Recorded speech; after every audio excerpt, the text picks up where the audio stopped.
For this game today, we're using the setting based in the Absolute Tabletop supplement by Tim and James Kearney, Matt Click, and Michael Barker. So we'll see how we can do with that. And without further ado, I'm going to have the players introduce themselves. First one is going to be Jane. Tell us who you are, if you want to plug anything on YouTube, as well as what you're playing today. Hi, thanks Drake, and thank you for inviting me to the game. My name is Jane, or Hexa, whichever you wish to call me. I have a YouTube channel called The Mall, and today I will be playing my Tiefling Warlock named Sina Speranza, but you can just call her Sina. Okay. All right, Grant. I am Grant. I'm playing a Drogus dwarf, which is a new sub-race of dwarf from the Deepvault setting. His name is Oxeye Deepstone. He is a wizard. I have a YouTube channel with 2 whole videos on it. I got some buddies that I've been playing a 5e game with. So if you search the Long Distance Campaign in YouTube, there'll be a picture of me and my wife. You should watch. I need more views. We'll see what we can do. All right, Bill. Yes, my name is Bill Fordney. I'm also known as Freelix at freelix.com, and I also have a YouTube channel known as Freelix. And I will be playing Aster the Mastercaster, who wants to get rich much faster, and he is a Satyr rogue warlock. And he is Bill's special snowflake. Just putting that out there. Oh, come on now. That was between me and you. All right. And finally, the lovely Amanda. So my name is Amanda Brandt. I have no YouTube channel to plug, but I will say thank you to Tabletop Terror. Yay! Michael Barker, awesome, man. I talked to you a couple times through Messenger. I will be playing a Druid Dwarf, and she'll come into play later, so I'll describe her and have her personality more present as the time comes. Yes, we will. Okay, so as a normal campaign would begin, or one-shot would begin, we are standing outside of a tavern. Now, you guys are in the town, or the city, in the sphere below, called MIrda. Now, the best description of this city, I'll take it straight from the supplement, it's predominantly populated by gnomes and Drogus dwarves. This city is famed for its technological wonders. The Tinker Gnomes of MIrda possess a keen interest in the devices of the Titans of the Deepvault area and the sphere below, who they call the Ancients. And the main leader of MIrda is someone called the Chief Mechanist. Now, the 3 of you, excuse me, Sin, Oxheart, and Aster, have been summoned, called, however you want to call it, to meet someone at a tavern called the Eager Leech. Now, this is not a place that you want to be. The town of the city of MIrda is brilliant. It is lights. It is purples and reds and blues and all these technological wonders and cogs and steam, and it's a tinker's wet dream, really. But on the south side of this town, that is closer to the Golis Sea, which is this sea full of red water that they call Titansblood. It is legend of the blood of the Titans that made their final stand in the sphere below. So basically you're looking at red water. This area of town is dark. Most of the light that you see is in a dim red. It's dirty. It's not as polished. And the people that you see around here are not exactly the ones that you'd want. So as you follow the road to the Eager Leech. You guys have been told that you are to meet someone there. Now, Oxheart, Sin, and Aster are established copper jackals. They are members of this elite group, and they have established themselves in the fraternity that is this group. They have been called into this strange place, this dark, cold, dirty place, for one thing: money. The Copper Jackals have been promised quite a reward to address some of the issues down here. But we'll get into more of that later. Now, as the three of you walk down, you have dilapidated, rundown buildings on your left side. To the right is the sea. There are no lights on the sea. There's no... You can certainly... this is the Underdark. There's not a lot of light going on outside of anything created except for anything created by the city or through magic. As you get to the end, you see a ship docked at the very end of what you would kind of call a mini pier, maybe 100 feet long, but there's only one ship docked there. And the dock goes between the Eager Leech and this ship. Now, there's something very odd that you guys notice about this ship. It almost sparkles in a place where everything's dark, where everything's dreary, where everything is just run down. It is you almost see a clearer picture of this instead of a dark area. It almost brings its own light to it. You know that it has bright blue sails. You notice that the ship looks to be made out of cherry wood, this red kind of gorgeous thing. It just looks out of place. And standing on the stern, facing you, with flowing red hair, is about the most beautiful woman any of you have ever seen. And she's not doing anything but looking and smiling. And as you walk closer, she calls out to the group and says, "Hello. Are you pleasure seekers? Or are you merely just travelers to get to point A to point B?" Pleasure is always a key point for me, man.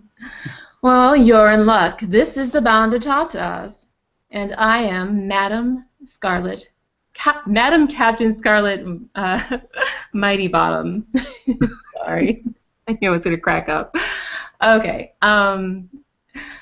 so my vessel is here to pleasure, if you would like to board it, or it is used for transportation. It is your choice. Is that a satyr I see? Yes, ma'am. Wow. Aren't you a long ways from home? I haven't seen you, one of your type, in many, many ages. Aster pulls out his panpipes and begins to play a happy tune in spite of the gloomy surroundings everywhere except for the boat, and he begins to dance towards the boat. Begins to dance towards the boat. Very good. And I walk a little bit closer to where you guys are, heading towards the gangplank. You can see the red curly hair. It's kind of swaying in the wind, coming out of her bun. She's wearing a burgundy corset and a blue coat that matches the sails of her boat. She has magnificent green eyes. And she looks at you, and she says, "Would you like to board the ship?" Oxeye, who is knows has been buried in this book. He's been drawing a picture of the ship. He's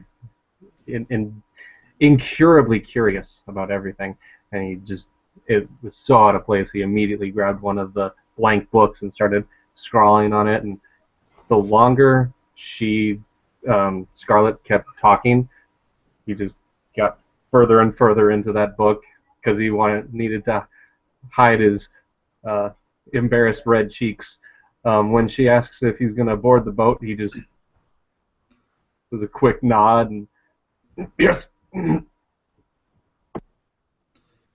Now, so the satyr has danced while playing his flute up the gangplank. The dwarf has reluctantly said yes. Now, you do know that your contact is supposed to be meeting you now in the Eager Leech. Oh. Jane? What would Sin like to do? Would she like to board the vessel? Or would she like to do something else?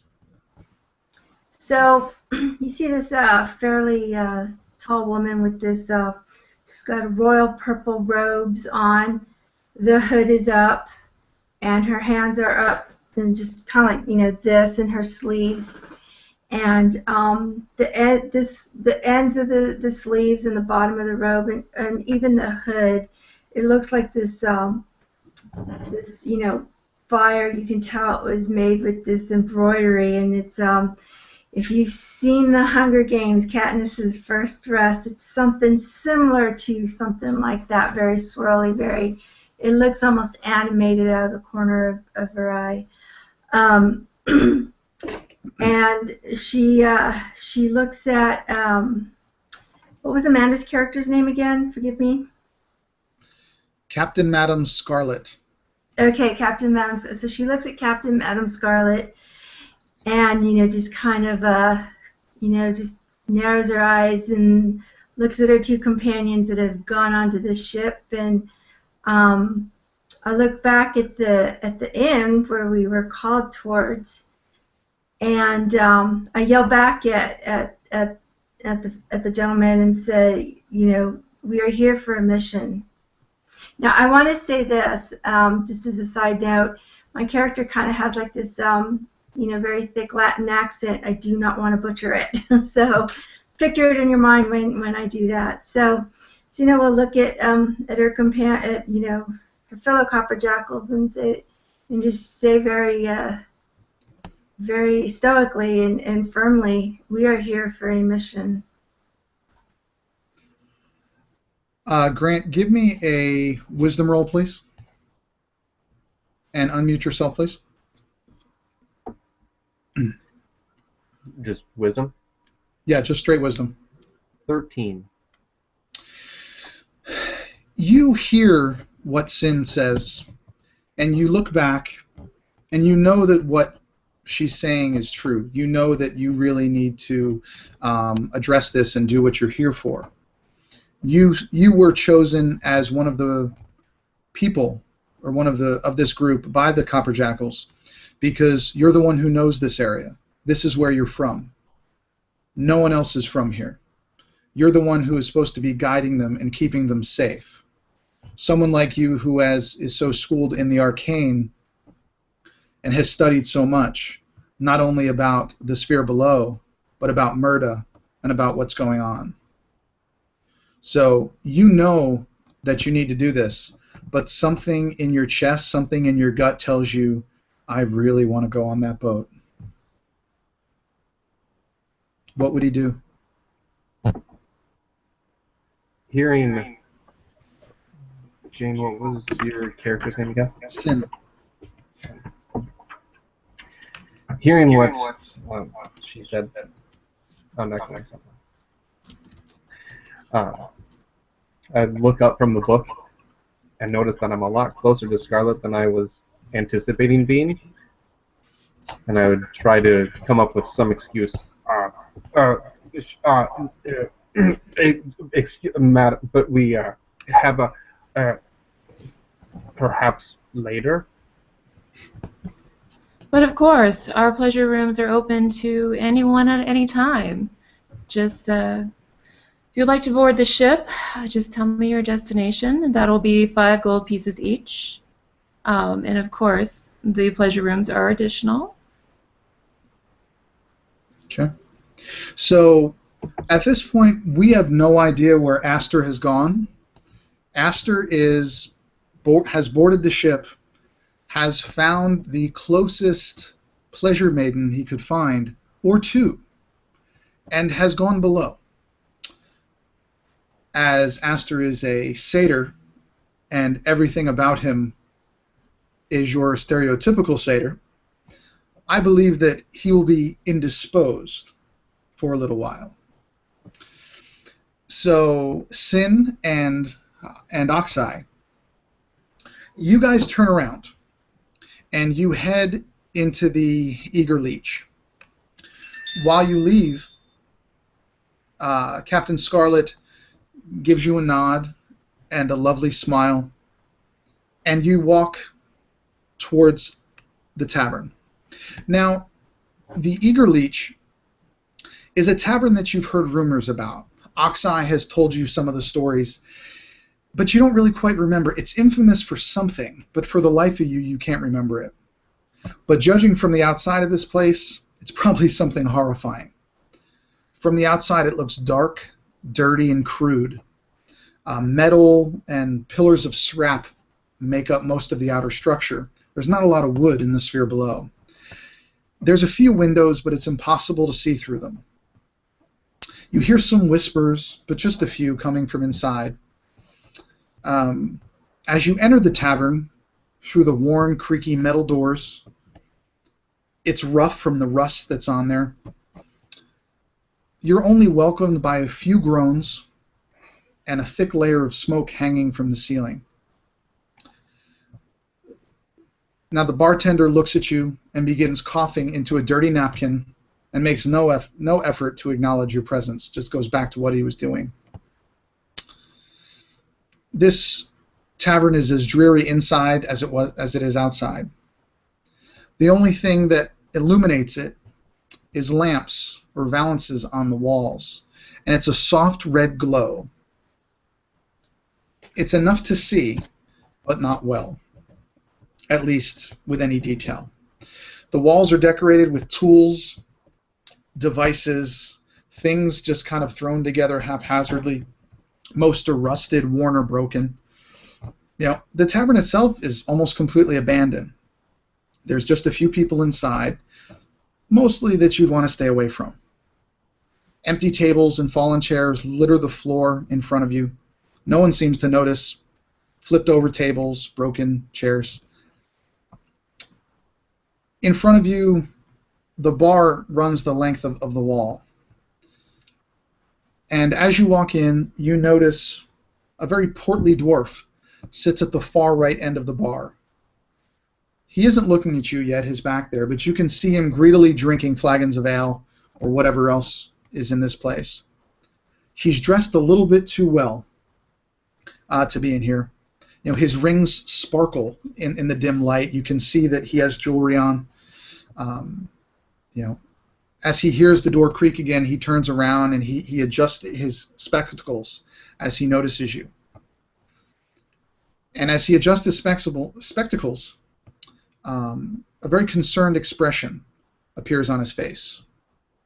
This dwarf, you assume, is your contact. Sin and Jane, what would you like to do?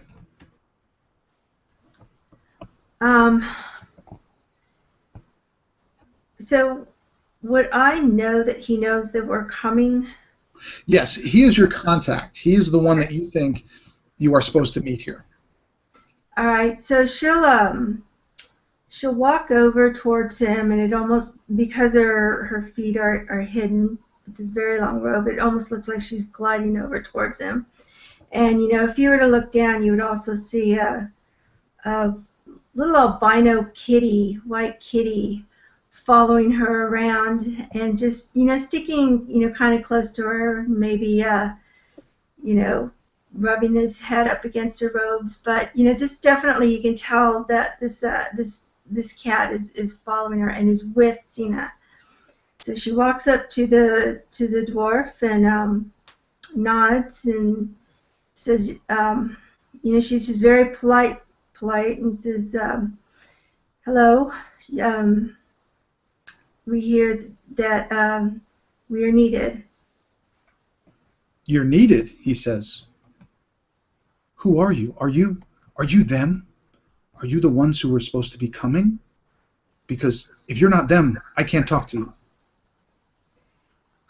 And she just looks at him straight in the eye, and clearly she is towering over him, and just sort of slightly bends over, and it's almost a bit of an intimidation move, but not, it's just very so slight. It's like, yes, we are them. So I thought there were 3 or 4. You've only brought 2? You and this other dwarf, that's it? You think 2 of you are gonna fix everything? There's no way that could be. Go ahead. Just when this contact of ours mentioned the other dwarf, Oxeye is the reason that people put "do not touch" signs on things, and he immediately noticed those tools. And while she was walking over there, just fascinating on like everything. I'm making my way over there, but then when he says that, then I look over and I hear what he's saying about there's only 2 of you.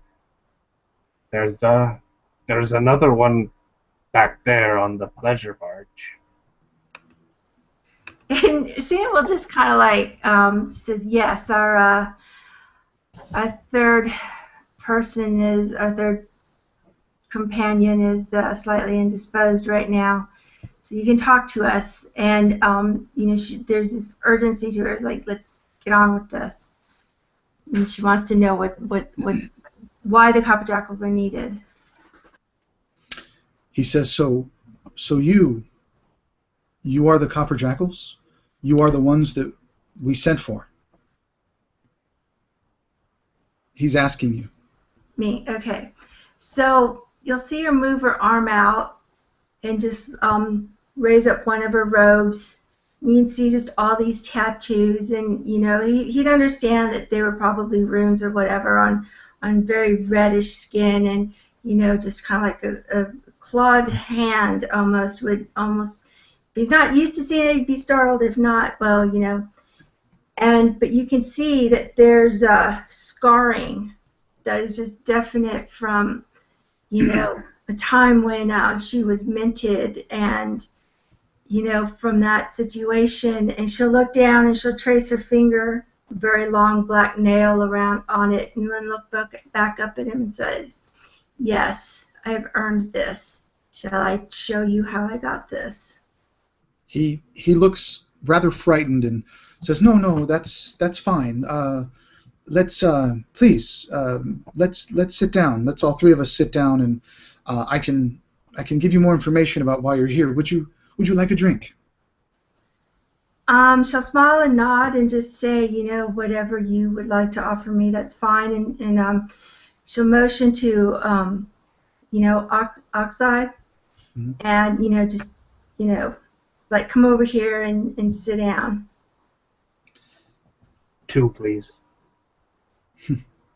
So he stands up and hops off of the stool and walks over to the table, and he gives a look over to the barkeep, and he snaps his fingers in this kind of elitist, hoity-toity way, just over here. We need a few more. And the barkeep just looks at him, just spits, and says, yeah, in a minute. And he sits down with you. All 3 of you sit together. And he tells you, let me tell you why you are here. We've had a terrible, terrible time lately. My name is Drellin Scrapborn. But ever since I was a kid, my friends have called me Scrappy. So you're welcome to do either, as I do hope we can be friends. I am the former assistant to the Chief Mechanist Tralden Underfell here in MIrda. A week ago, Tralden was assassinated. He was found in his home with his head removed. We never found it. Tralden had a wife and children, and he was very well known and respected in this city. It has reached the heights of technology and amazing inventions because of him. We weren't always this great. But someone killed him. And we need to know why. We need to know who it was. Can you help us?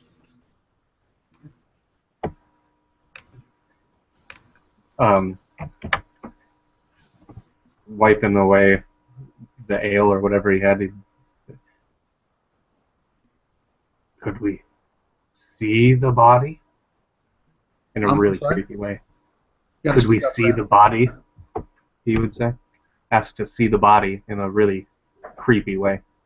I cannot.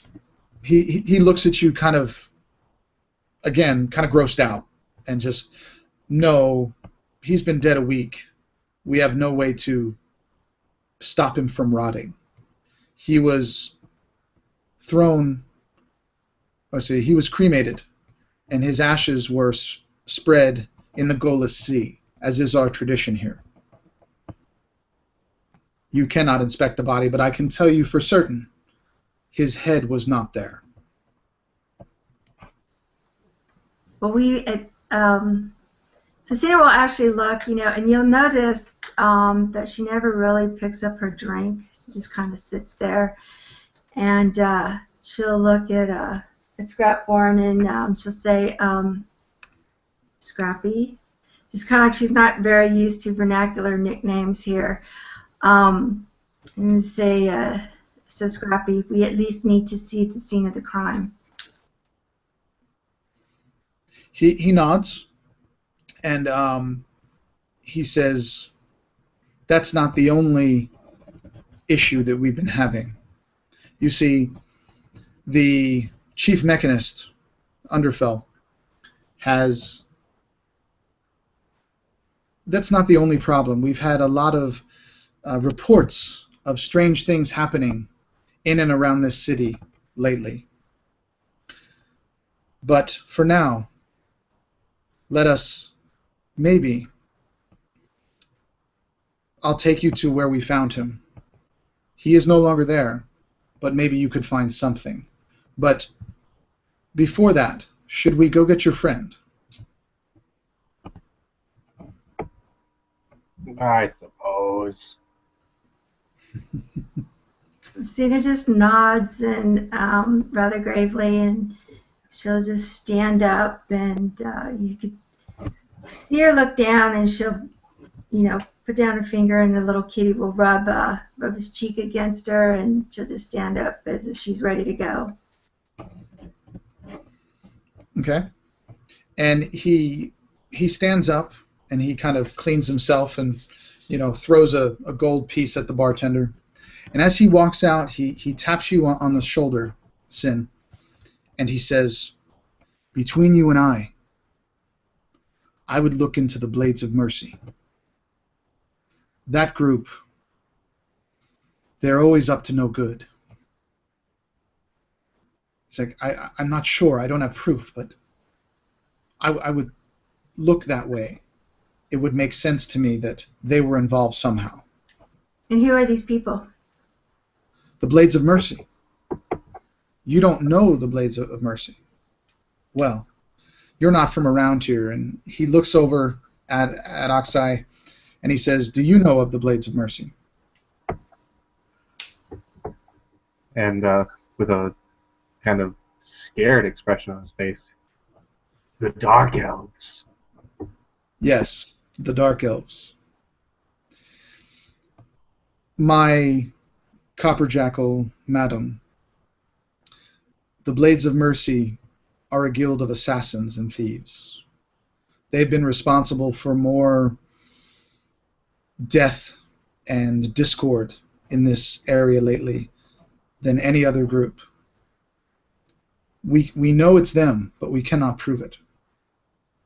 But that story's for another day. Let's get to the office.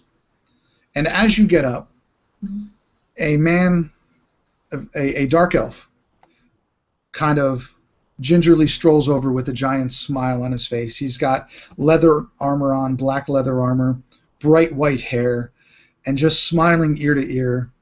And he comes down and said, "Please, have a drink on me. Did I hear you talking about the Blades of Mercy? Well, is there anything I can help with? My name is Merrick, and I love talking about them. Is there anything I can help with? Or is it just something that you'd like to forget?" Well, Merrick, Sina will turn towards him, and remember, she's got her hood over her face. If you like talking about them so much, by all means, tell me everything you know about them. "Oh, I know very little. I'm just curious. You were talking about them. It's an interesting topic to a man like me, and I just wanted to know if maybe you knew something that perhaps I didn't. Because you see, I'm a collector of information. You seem to have some. I seem to want some. Perhaps we could work out a deal." All right, so Sina will turn over to Aksa and say, and you can tell that she very much respects him, you know, and she just nods and, you know, she says, "I believe this is your area, Aksa. I am not familiar with this area. I'm not very familiar with MIrda." What sort of information do you want to know? Sorry, Grant, I couldn't hear you, buddy. Say it again. What sort of information do you want to know? "Oh, well, I overheard you saying something about there was a death, and I believe that was the Chief Mechanist last week. And I've heard rumors that the Blades of Mercy were somehow involved, but has there been proof? Has someone found something? Or is it like usual? It's just hearsay. It's just rumors. Do you actually have any evidence?"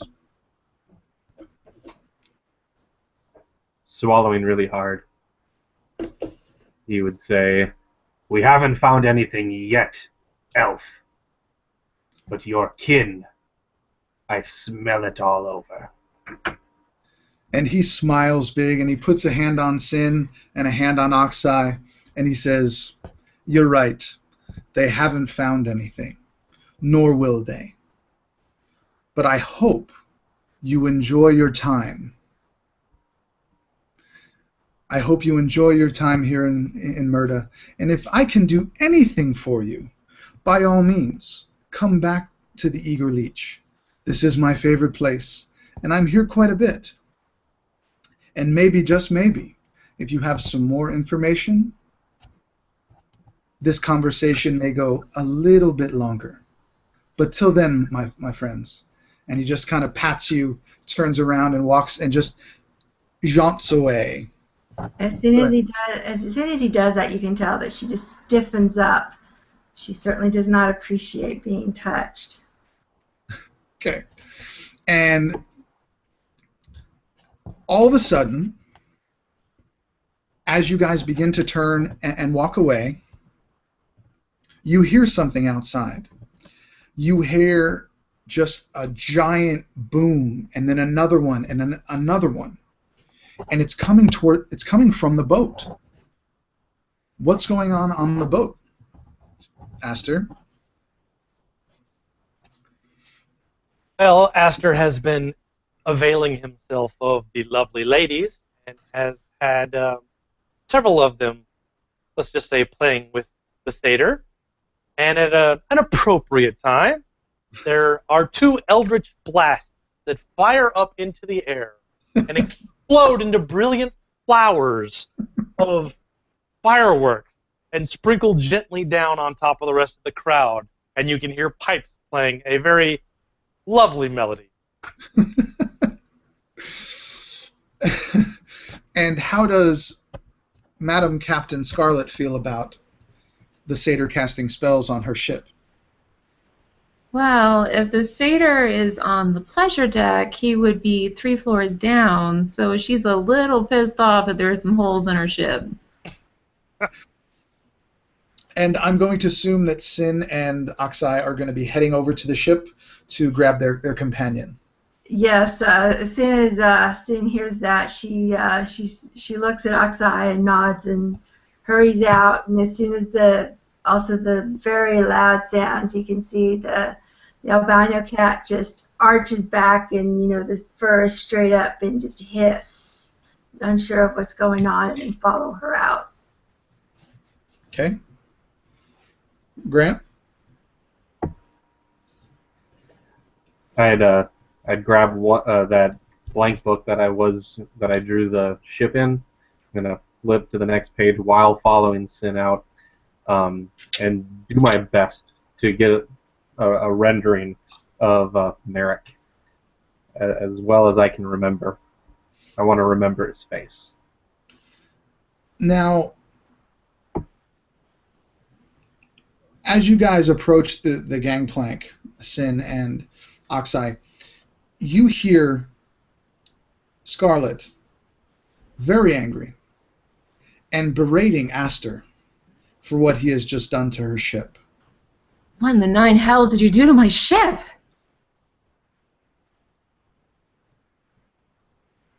Nothing intentional. Nothing intentional. It was a moment of sheer passion. That's all. I see. Well, hopefully my girls got you to sign the clauses and agreements form that says that you will pay for any damages done to my ship. Oh, I thought that was damages to the ladies. Oh. Oh no, honey. You will pay dearly. Or you can be in service to us if you would like. I estimate the damage here to be quite phenomenal. And there is no way, Aster, that you can afford the repairs for the damage that you've done. I've always wanted a satyr on board. So, the only option that you have as your friends are coming to get you, Aster, is you can choose to stay on the boat and work it off, or perhaps you can convince the madam to come with you and to share in the spoils. I mean, find. It's hard work, but it's also play. I think it would be right up your alley. Just don't cause any more damage to my ship. Do you think you can handle that? I'm not opposed to play with your ship. However, I would like to offer us another suggestion. Oh. Unfortunately, I am already here on a job, and as, let's just say, I do my job without compromise. I don't know. I would much appreciate it if perhaps you could join our crew for a moment and ensure that I return to your boat. Join your crew? Why would I do that? Well, let's just say that there is riches and glory and more fun always when there's a city. Riches and glory. I'm amongst my riches and glory right here. Is there a place maybe you guys need to go, perhaps? Let me confer. One moment, please. You'll have to leave something behind, so I know you're coming back, of course. Maybe that pipe?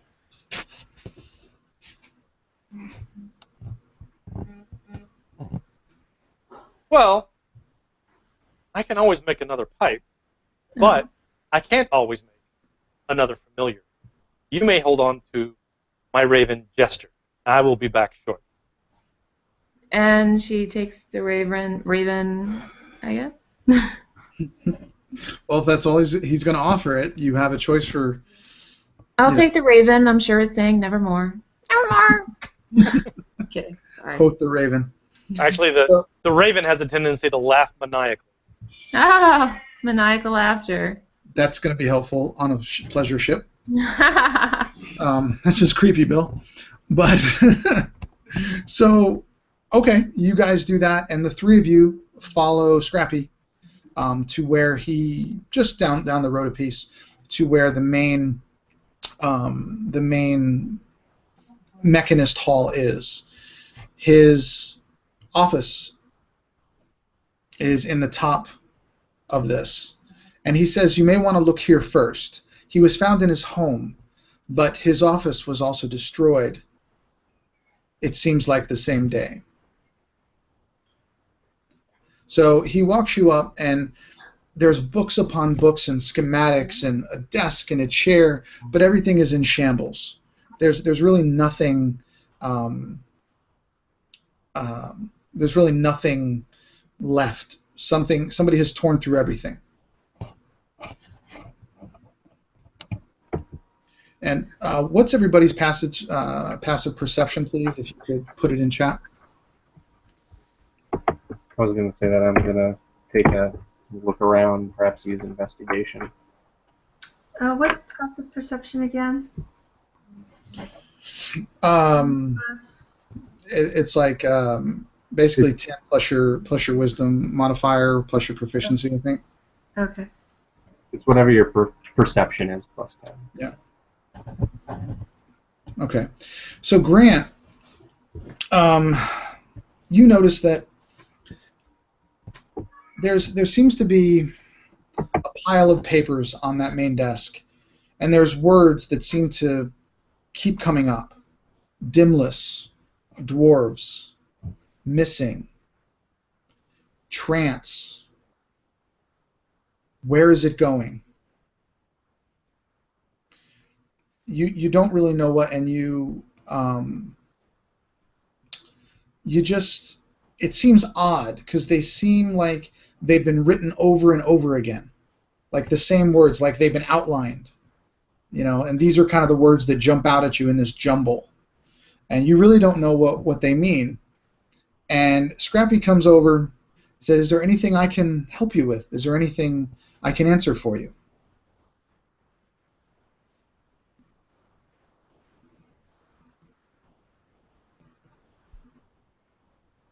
Anyone? So you were saying that Oxide found this?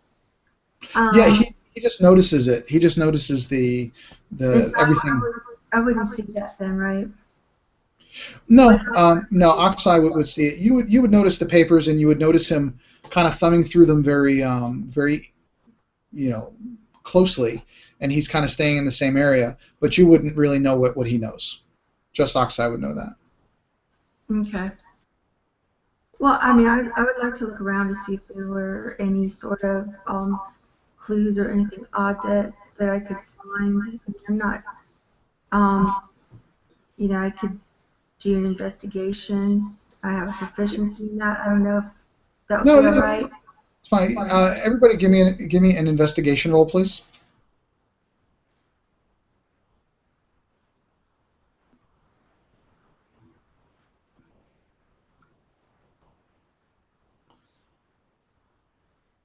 Wow. Okay.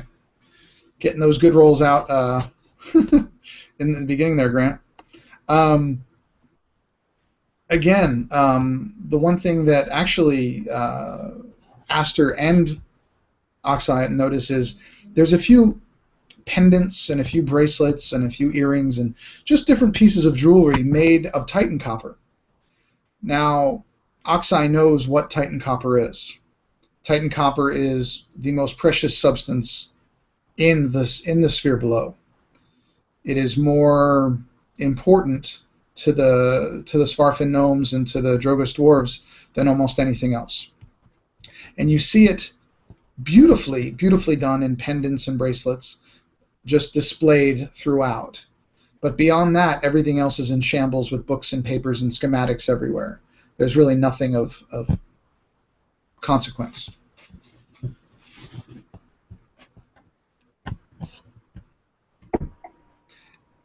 Do we know what sort of person, not Underfell was? The mechanist? What was he a? He was a Drogas dwarf. So, trying to think of if it would make sense that he would have all this Titan copper just hanging around. It might strike Oxeye as odd because it is pretty rare. It's pretty rare, but he had the highest position in this city. He was one of the most wealthy and powerful in this city. So having those trinkets may just be his collection, may be for another purpose. And Drellin notices that you're looking back at these things. He goes, oh yes, Underfell was a big collector. Anything that had anything to do with Titan copper, he would keep. This is just a small group of what he has. He has hundreds of pieces back in his residence. And he notices that you're thumbing over the word dimless on the paper. And he asks you, he says, do you know what that means? Do you know what the dimless are here in MIrda? And she'll just shake her head and look at him, expecting more information. Well, as you're not from around here, maybe I can help you understand. The dimless are the ones that came back from the sea, but they never came back from the sea. They're different people. It's like they've lost their minds, their soul, or their sanity. They've often been found just scratching at walls to where their nails were ripped off because they were scratching at it so hard, just single-minded in what they're doing. No one knows why, but none of them, no one has come back from being what they would call dimless, as if their soul is gone, as if their sanity is gone. That's something that was very, very rare up until recently.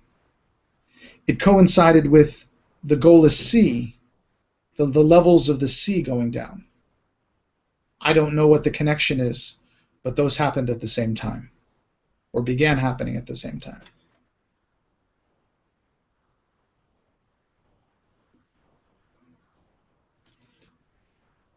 So is there anything else of interest here in this in Underfell's office? The only other thing that you see is on the floor you see the stain of a whole lot of blood, which is obviously from where the head was missing and when the blood came out of the body. It is in stone, like a marble type floor, but it is stained.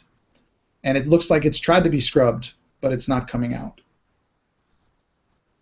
So Sarah will look at Oxeye and Aster and say, well, if you don't find anything else here, I would like to take a look at this gentleman's place where he lived.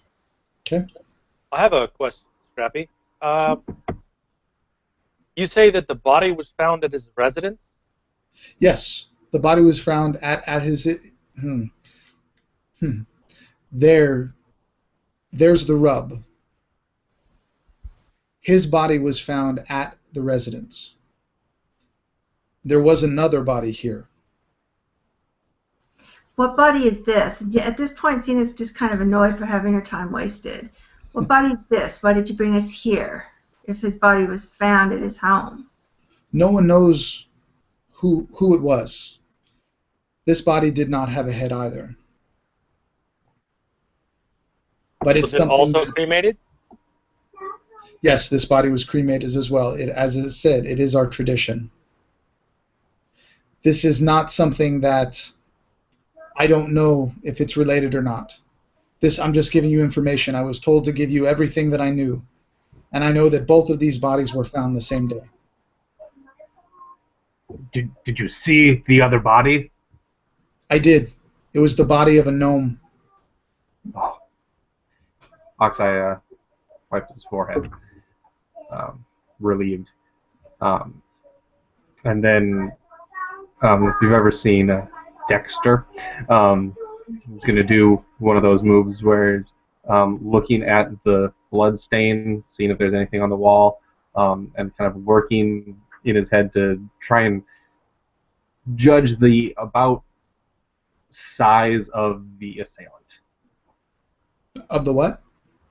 The person that killed the victim, to see if he can see there's blood horizontally on the wall there, so the person was about this size. Or There's really nothing. Everything else has been cleaned up. The only thing you see is a little bit of blood smattering on some of the papers that were close. But beyond that, as I said, there's really nothing that you can really notice here.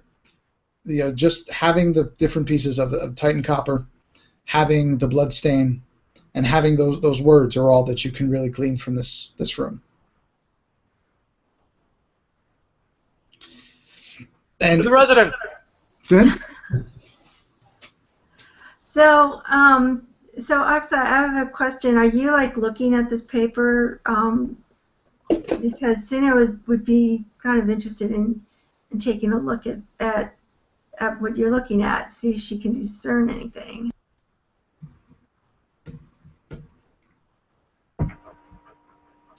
trying to unmute myself.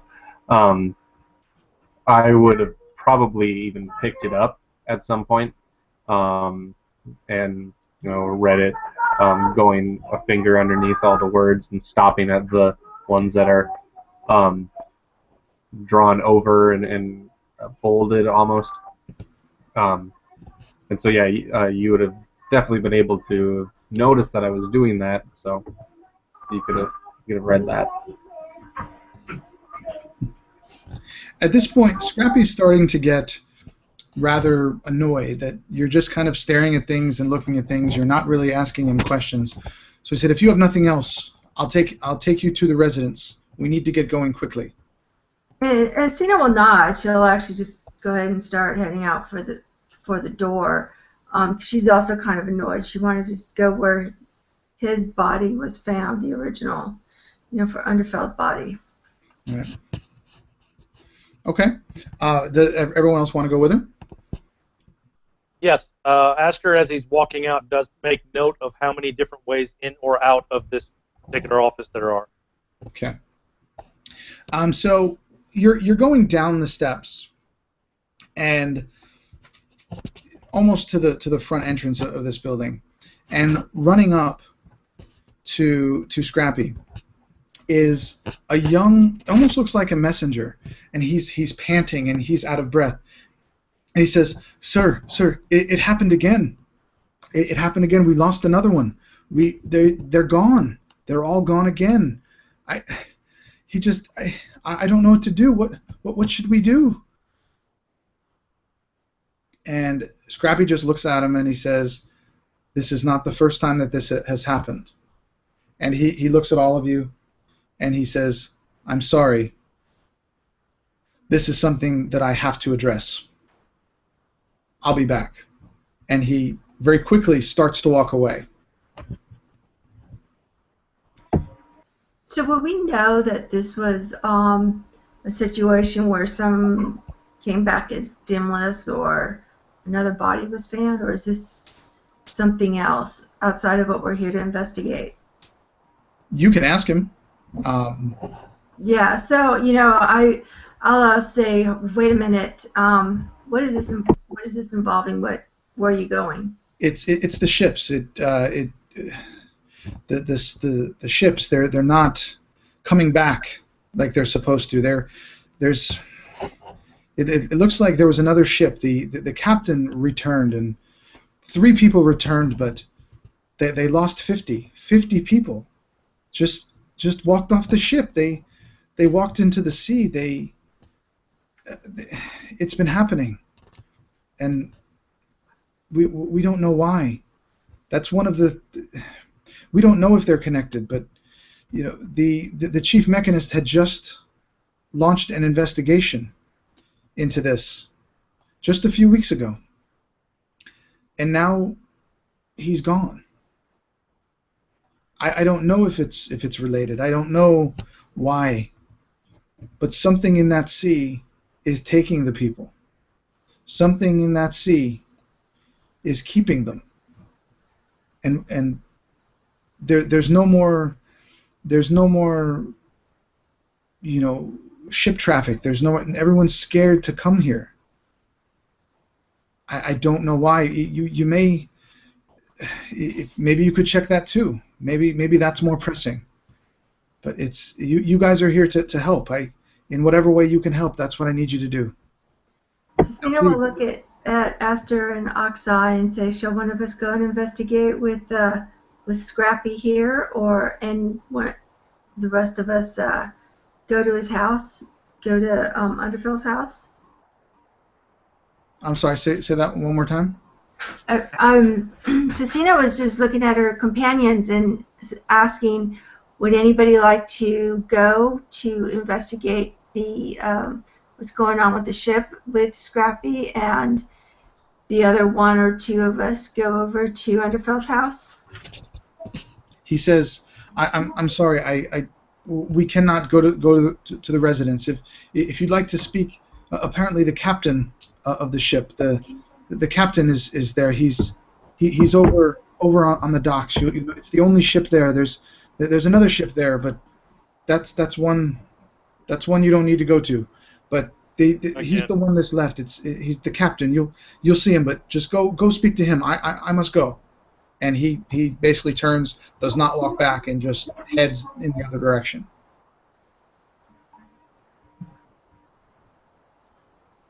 Well, Cena's just gonna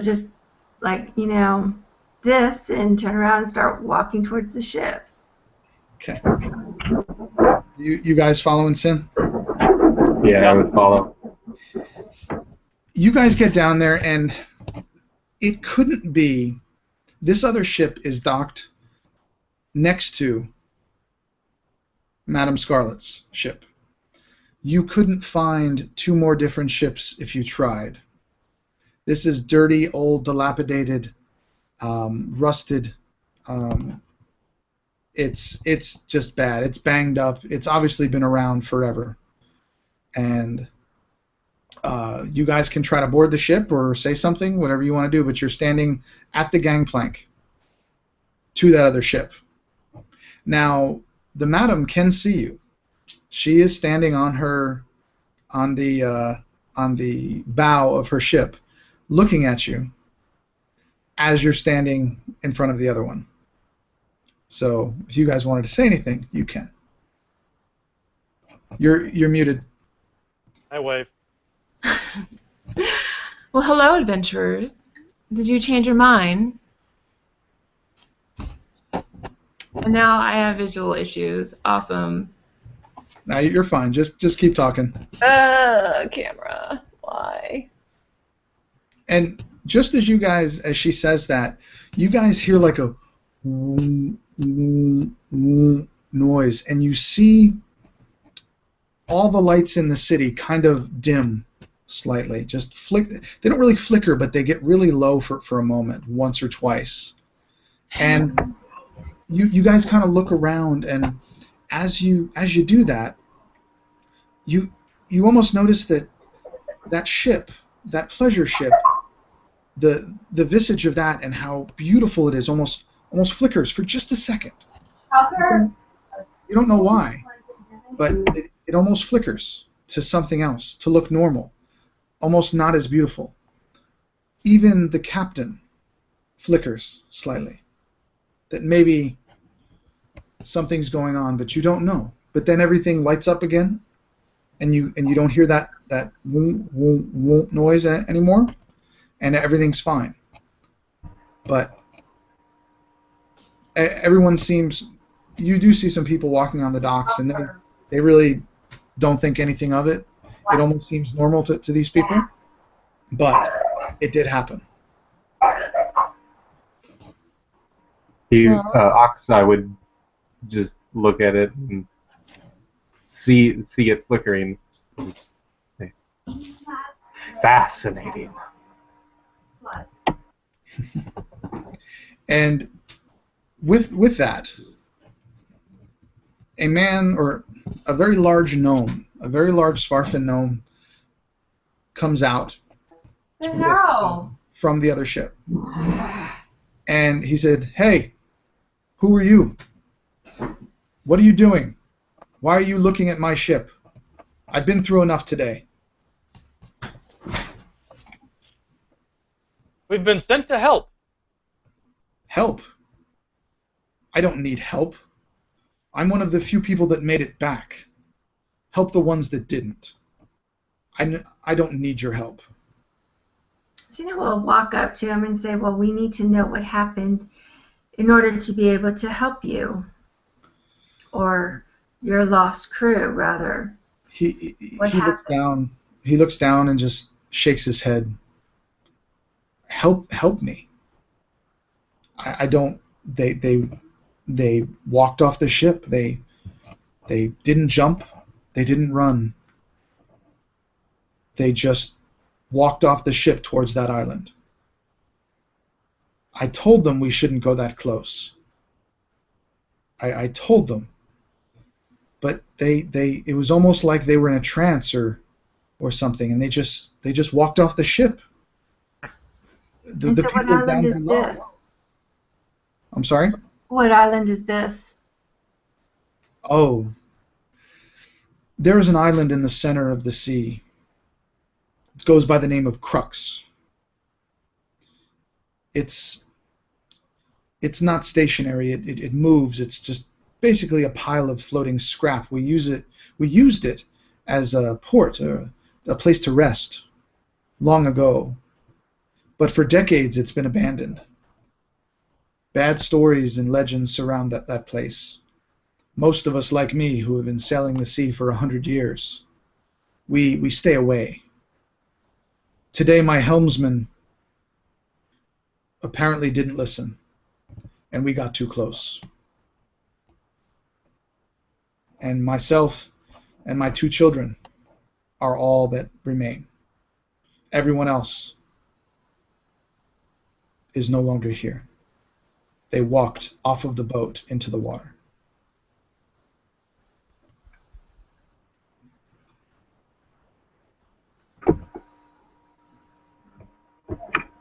I would whisper to Cinna, We need to go to that island and see what's going on. Xena just kind of smiles and just kind of like she had a feeling that this would happen. She looks over at Aster, as if, do you agree with us doing that and going? I doubt this captain will want to go back. Where else could we find a ship around here that might take us to the island? When you say that, the captain of the other ship walks away. You could only see his top half before, but he walks to the top of the gangplank to where it goes down, and you notice that he has a peg leg, but not a normal peg leg. This peg leg is made out of Titan copper. It's very unique. It isn't something that you've ever seen before, and that much Titan copper would cost him a pretty penny. At that moment, his children, 2 children, and these gnomes live to be 150 or 200 years old, so they're probably 30. They're probably considered adolescent, but they too are ordained with bracelets and necklaces and pieces, every piece of Titan copper that obviously they could get their hands on. They are being worn. This is something that the gnomes in this area do. It is tradition. They tend to wear that versus anything else. And he looks at you and says, "You want to go to that island? I don't think you'll be coming back. And good luck finding somebody to take you there." At this point, Xena will just kind of like, she'll look up, to the pleasure boat there, and just, sort of smiles and then looks at Aster, and I said, "Gee, you think?"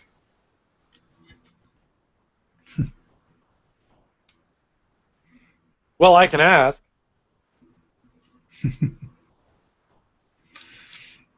He motions to Oxai to come up come up the gangplank. He said, "You, dwarf, are you from here? Are you from the sphere below?" Hi. MIrda, from here. Yeah. Were there any dwarves lost with you? All of them were dwarves. My sons and I were the only ones who were not of the Drogas. We were the only other ones. Those were all dwarves. Those were all your kin that were taken. Was there one who had a black ring on his pinky? And I hold up a hand, but there's a ring, but from here up, I don't have a finger. It's just half a pinky with a black ring around it. The crew on my ship changes on every voyage, but I think I remember that ring.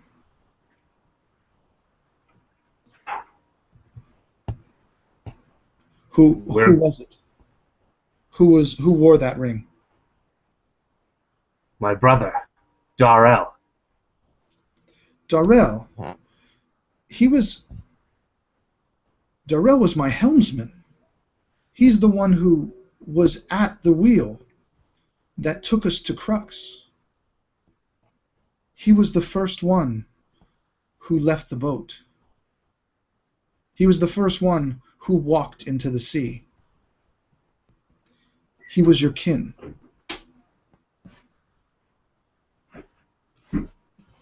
Oxai would turn to Aster and Cinna with more fire than you've ever seen in this little guy. We're going to the island. He looks at you and he shakes his head. He said, "If I understand wanting to find your brother, but understand he's probably drowned. No one comes back, or no one ever has. But if you insist on going here, and each of you," he motions to each of you to come up, and he gives each of you a pendant with a small piece of Titan copper. He said, "These have been worn by my family in this sea for 100 years. Wear them well. They will protect you.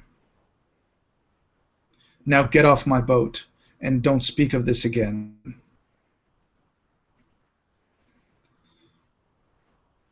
Aster puts the pendant on, walks off the boat, turns, walks over to the other boat, stops at the bottom of the gangplank, and looks up. "Miss Scarlet, permission to board again?" You're muted.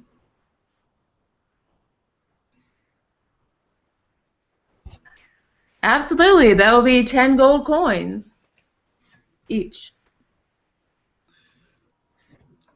Now, is it 10 gold coins just to board? Yeah. For any pleasure-seeking... It's the price you pay for admission.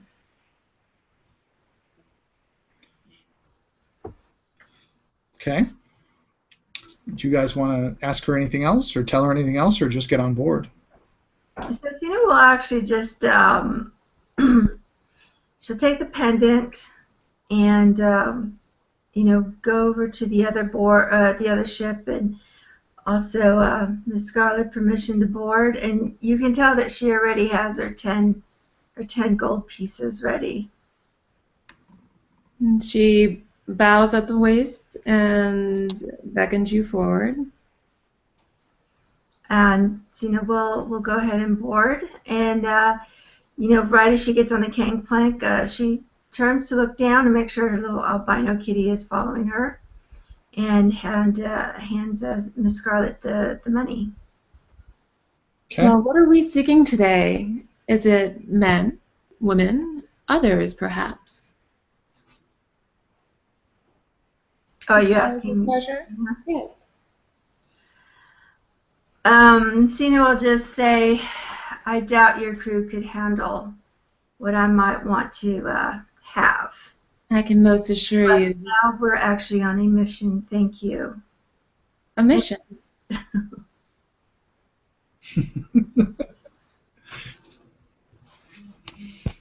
Yes, we're here to investigate.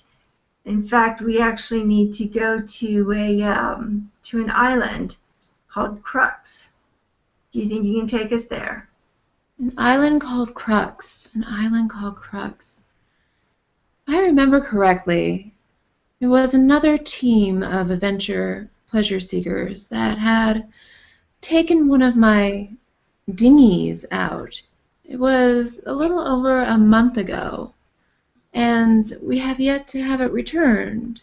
Which is weird because to return the dinghy back to the ship, all one must do is wave their hand over the runner and say, cock and balls. And poof, you're back.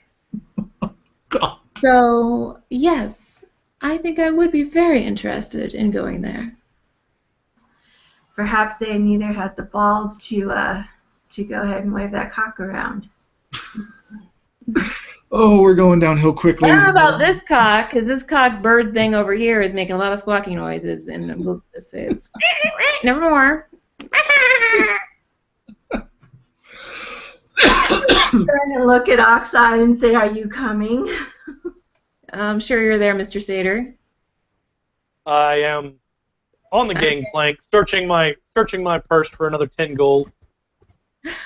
And she holds her hand up. Wait a moment. Have you made your decision yet? Are you going to stay on board the Bound to Tatas, or are you going with your companions? Both, madam. My plan is to serve you once I have completed serving my primary mission. Very well, then. Sign this contract? And she pulls out a piece of paper and a quill, and it talks about being tied to the ship for some time till you pay off your debt. Ooh, tied up. Oh, that is just one of the many things that is offered here. And she also gives you back your bird. The gnome captain from the other ship kind of hears this conversation because they are docked very close, and none of you are being quiet about it. He's like, "Stop screwing around. Just if you're gonna go, just go. If you're gonna do it, just do it. Whatever you choose to do. But I'm sick of hearing it. Just go. Park that boat somewhere else." Mr. Gnome, sounds like you're a party pooper. And he just nods. He kind of rolls his eyes and goes back below deck. Oh well, his loss. And so you guys all have basically chartered this pleasure boat to take you to the island of Crux. Now, there's not exactly wind in the sphere below. This sea is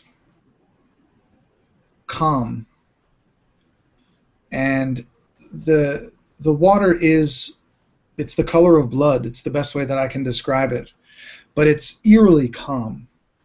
And this boat it has sails, and the sails look full, and it's going in a direction, but you're not quite sure how,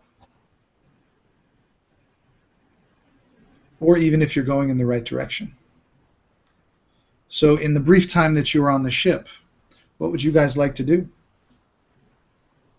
Cena wouldn't mind doing a little bit of exploring around, just casually looking around. One of the things that kind of has her concerned is the fact that when they were standing out on the docks, there was this flicker. It was like that there might be this sort of an illusion going on that, you know, what's being presented is not what is actually so. Okay. What about Oxeye and Aster? Aster has the contract with him. He's been reading over the contract in regards to what his requirements will be on board the boat. He hasn't signed it yet, but he has chartered the passage to the island with her, and so he's kind of minding his business. You see him sitting over there. There's a jester's bauble in his hand that he brings out of his bag, and there's a jaw on a skull. The mandible, it'll speak, and he's using ventriloquism and talking back and forth and just entertaining himself while he reads. Okay. And what's Oxeye doing?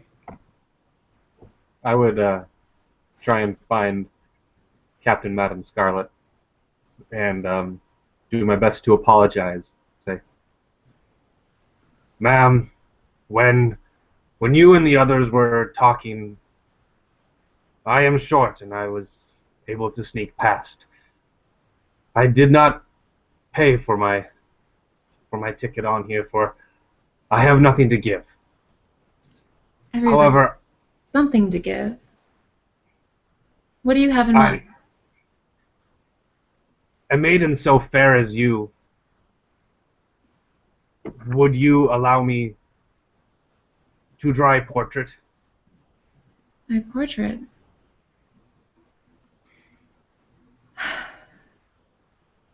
Yeah. Okay. Sure. Why not? Sure. I already have your face in my mind. And I go to the back of the ship and begin drawing.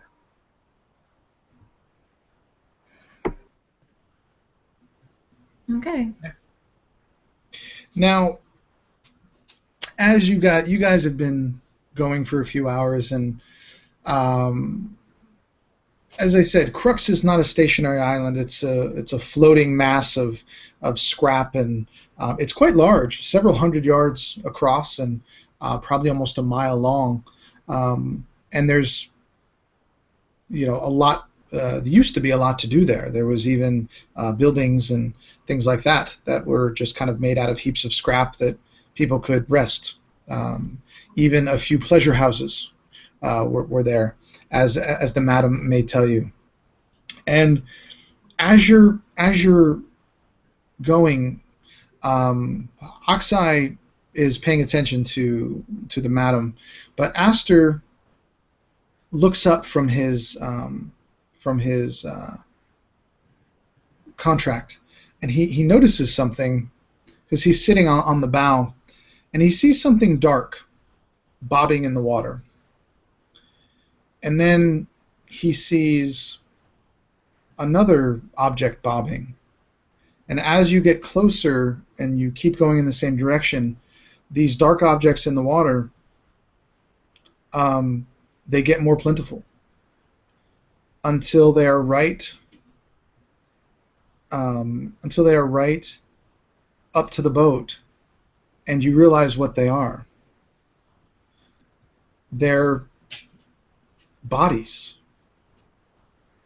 Some, as they kind of knock on the bow as you're going through, some of them with heads, some without, but there's a lot of them, and it almost seems like there's a line, like a straight line of them in the water, and you can hear them thumping against the bow as you go, and all they're doing is floating. Go ahead.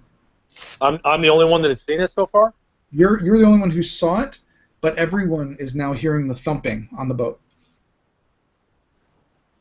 Okay, my boat stops, and I do become aware of the sound. I look overboard and see the bodies, bloated and mangled, some decapitated, and I'm shocked. Where are all these coming from? Yeah, Cena will also look overboard, just, you know, just shaking her head, just seeing these bodies. Here, boy, fetch me a net. I have one of my manservants come by. Go ahead and throw it into the water. Let's see if we can pull one of them up. Okay. You do so. You hook him or use a rope or whatever it is you want to do, and you haul the body, the lifeless body of a Drogas dwarf, bloated and rotten, up on deck. And except when it comes up on deck, when it was in the ocean, it was, or in the sea, it was bloated and rotten, and you could see it almost coming apart. But as it landed on deck, it changed. It looked clean. It didn't look rotten. It didn't smell. It looked almost like it was a fresh kill.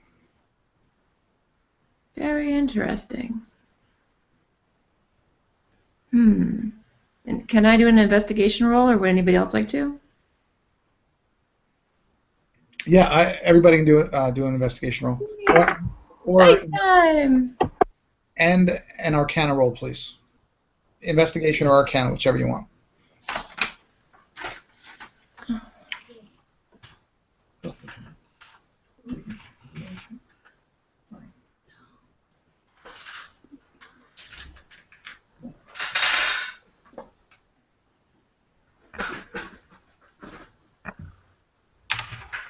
$22. Okay. I critted. Awesome. Well, Grant being as adept as he is in the arcane, and it being the Madam's boat, you guys both know that this boat is enchanted. That anything that comes on this boat becomes the best that it can be. And you guys didn't really notice this about each other. It's rather odd. You guys haven't changed, the three of you. But when this bloated, rotten body got brought up here, the magic of this boat changed it. Albeit, it's an illusion. But the boat changed it.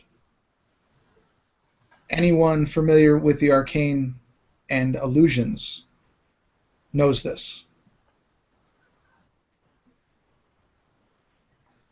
So would that mean that Cena would know that? With a 11, you would listen as Oxai spoke, and you would go, "Oh, that makes sense." But no, Yes.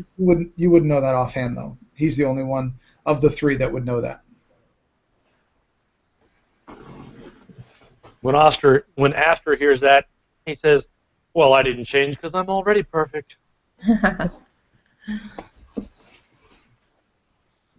So, do you have any explaining to do, Miss Scarlet?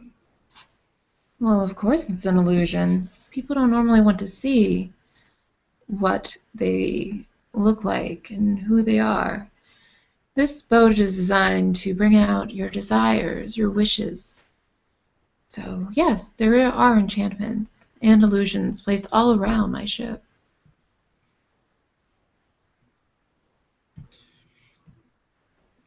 You guys have But any? as for the body, I guess there's not too much to investigate, seeing how the illusion has some problems being broken.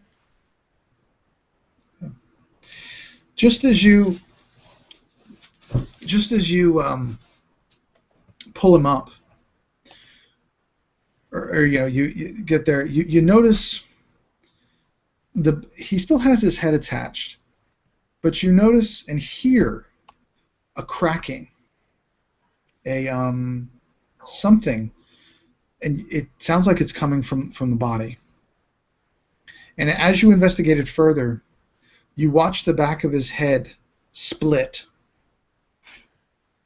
and out of it crawls what looks to be a brain with claws. And it just kind of sits there. It doesn't do anything. And it turns towards Oxeye, and it attacks. Everybody roll initiative for me.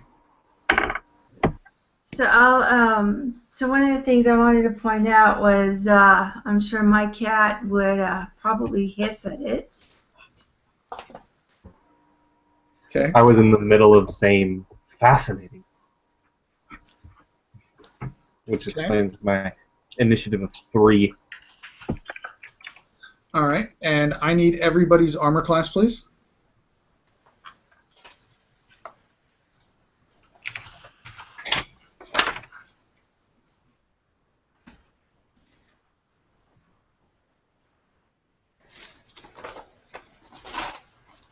All right.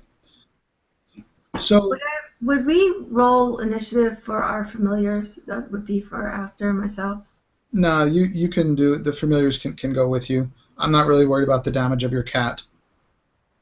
Just saying. Yeah, I mean, I don't know if I would have it do anything. This is the first time I'm playing a character that would have that. No, you're fine. Okay, so what we're going to do here, this creature is going to get his first attack on Grant, and as it jumps, it takes its 2 front claws and just rakes at your face, and it hits you twice. And just rakes on one side of your face and then the other. And it's only about as big as your head, but it has little claws. And you take 6 slashing damage to your face. And it's got 3 toes on each thing, and it's clawed down. So you now have 6 bleeding lines on your face. And then we're going to go with Amanda. What would you like to do? I would like to take out my dagger and try to stab the creature. Okay, roll for me.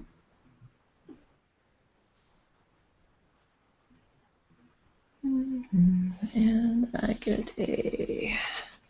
I think it's 4.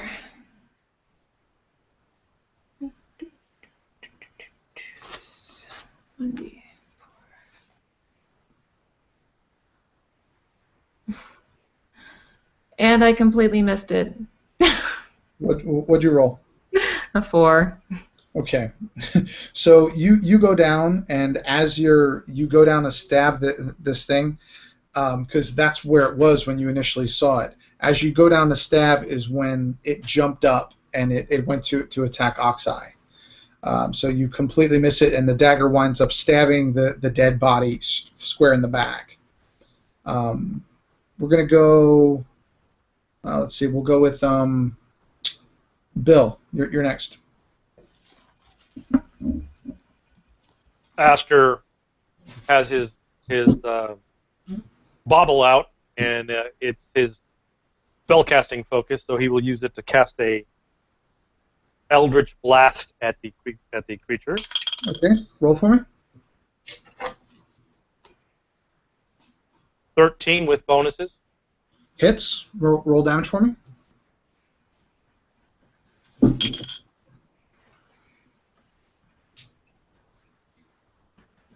$14. Okay.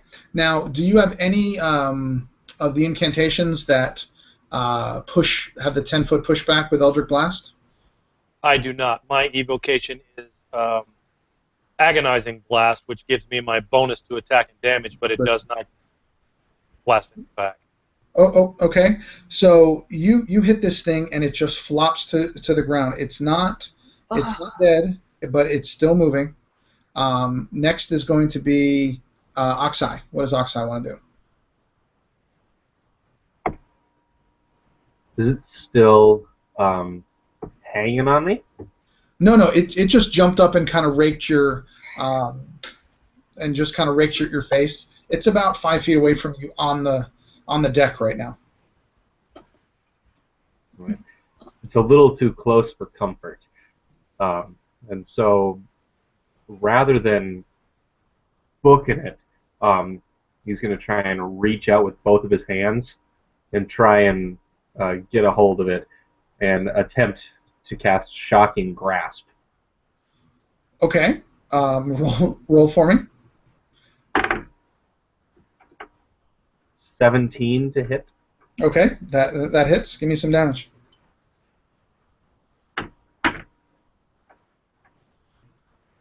Nine damage, and it can't take reactions until its next turn. Well, describe what it looks like when you go down and you grab this brain creature, and you fill it with electricity, and it basically you slay it, you kill it. What does that look like when it's in your hands? Describe it.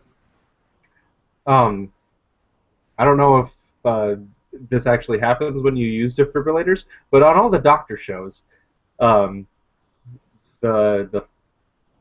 kind of jumps a bit, and so when I grab it, you can see the kind of like a Tesla coil, the actual lightning bolts jumping from my fingers, just through this thing and around it, and it just and it flops to the ground.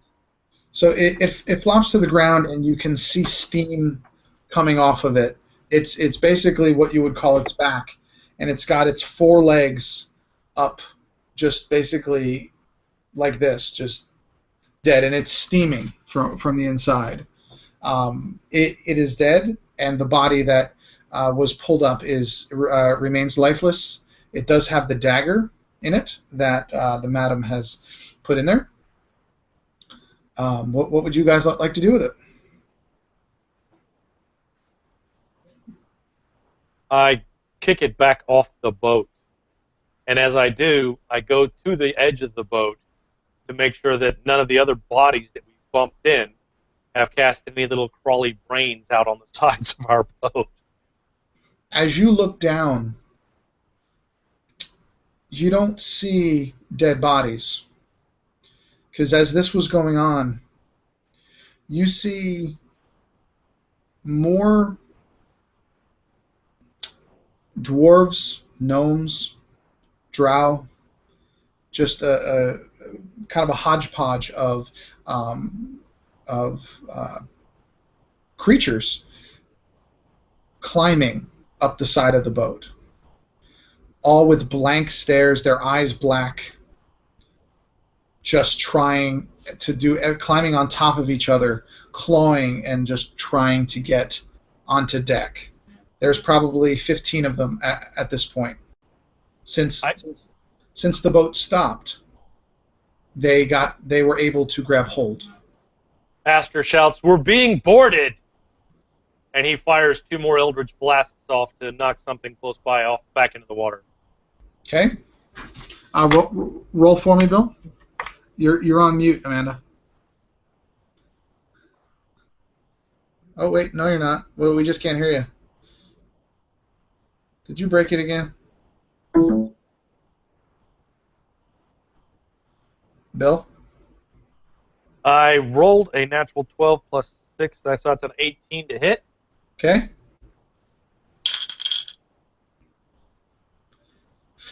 Another 14 points of damage. Okay. And the second one?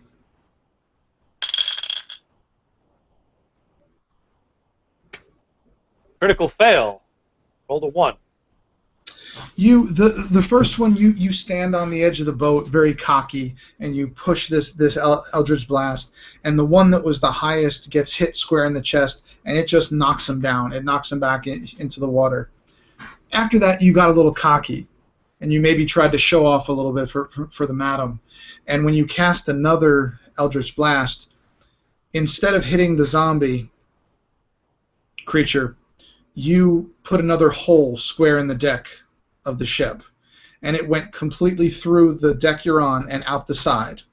Luckily, it did actually hit one that was hanging off the side, but not intentionally.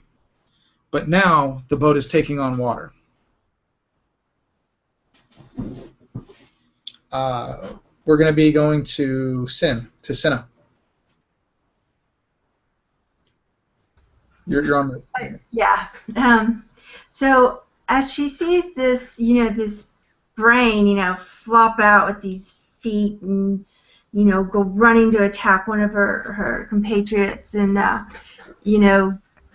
and in the middle of, it being, killed in, it's there frying and just with all this stuff going on, she'll sit there and she'll roll up her left arm, and you can see more tattoos, more runes, and she'll start to circle and trace one of the runes on her hands as she's looking up, and as she's tracing this rune, she'll trace the rune in the air, and you'll see just this slight reddish glow, envelope her. And basically what I'm describing is this action of be casting mage armor on myself. Okay. So. Oh, okay. Amanda, are you back with us yet? I hope so. Can you hear me? Yeah, we got you. So these probably 12, 13 creatures are climbing up the side of your boat. And there's a hole in it, and it's taking on water. What would you like to do? I ordered the boat to fire its cannons at the creatures, but I did not think about figuring out the damage and all that stuff would be. As for myself... 2 of your cannons, if you opened 2, I'm sure you have more than 2, but you can probably fire 2 of the cannons, and they would be in your line of fire. Okay. On top... Do you want to use that as my action, or do you want me to have another action? No, you can just say... Like a verbal command or something, right? So. You can just fire that. Okay. How close is the nearest one of those things that are climbing on board my ship? Probably 5 feet. If you went down with something, you could probably reach it. Okay. I'm going to cast Entangle. On the side of the ship? Yep. Okay. And I'm also going to have the ship move forward at the same time. So fire, move forward, and Entangle. Okay. What is the DC on it? My DC is spell check of 14. Hold on, let me see for duration. Spell, entangled spell, creature. Strength plan. Use action to make strength check against your spell of DC. So it would be my DC of 14. Okay. What I'm going to do, I'm going to roll them in 3 groups. And we'll figure there's 3 each. The first one fails, it rolled an 8. Second one fails, it rolled a 3. And the third one succeeds. So you have entangled 6 of these creatures on the side of your boat. They are, as they were climbing, the vines twisted around them, and they're basically stuck right there for this round. But 3 of them continue to climb up. Okay. In my action. Okay. Let's see. Who are we on now? You, Grant. It's your turn. How fast is this water coming on board? Enough that you'll have to worry about it in 20, 30 minutes. You probably want to take it down or take care of it. But for right now, the ship isn't sinking. Okay. I'd like to run over to the side of the ship because that's where I've been noticing people have been hanging out. I've wiped some brain goo off of my hands. Run over, and I pull out my little rod with the copper stone on top. I look down at all of the things crawling up. I'm going to try and aim for a spot where there's a lot of these creepies crawling up here and attempt to cast Fireball. Now, does this ship count as something that I can sculpt my spell around? Because I can target a number of people. I can target up to 4 people to not have an effect. For the purposes of where you are, I think that you said firewall or fireball. Fireball. Okay. I think for the purposes of what it is, the ship wouldn't be an entity. It's more of the setting. So, I mean, you can certainly say you're not going to hit your fellow party members, but it could certainly do damage to the ship. All right, then. Before I launch a fireball down there, I'll look up at the madam and say, I promise I'll fix it. And then shoot it down. Okay. Go ahead. It's actually a dex save Okay. for anything. And then it's 8d6 of fire. Okay. 8d6? Yeah, it's a third level spell. Okay. All right. So I will do. We'll just see, since they're all kind of bunched up, and I'm sure we can at least try for 2 of them. And what was the dex save that they needed? 15. Okay. The first group that's very high barely makes it. It just grazes by them. The second group, basically there's the one group that's coming up of 3, and one of the 2 that's entangled, the fireball just goes completely between both of these groups and just kind of touches the arm of one of them on each side, but both of them make the save and take no damage. Okay. So I did hit some. It grazed them, but not enough to really do any damage. They were like, oh, that's warm. And then it just splashed into the water. Now, the first group has made it now up onto the deck of the ship. Oh, hold on. Go ahead. Because it is one of those that if they fail, they still take half. Oh, okay. That's fine. We do me a favor. Roll damage then. I rolled an even 40. So 20 on those that failed. Yeah. Okay, so with that, then 6 of them, the 3 that are now, you have 3 standing on the deck from the side of the boat. Those 3 are completely consumed and on fire. And they're walking towards the mast, towards the center mast, still on fire, still moving. The 3 that you hit that were entangled down on the side of the boat, they are just basically crispy critters. They're not moving because they're held to the boat. They're entangled. And as your fire hits the entanglement, it basically loosens these, and they fall into the water. And their charred bodies, they start to actually try to climb back up. But one other incident, because of the fire and because of the heat, the vines and stuff that have entangled all the groups are now burnt, and all the groups are now free.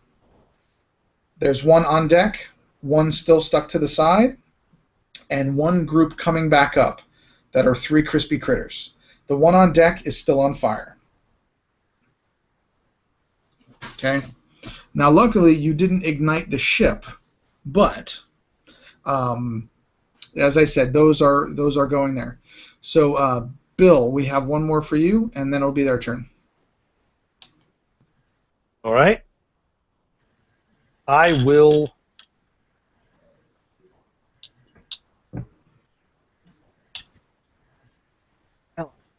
Add a toss up here. I think I'm just going to go ahead and cast another Eldritch Blast.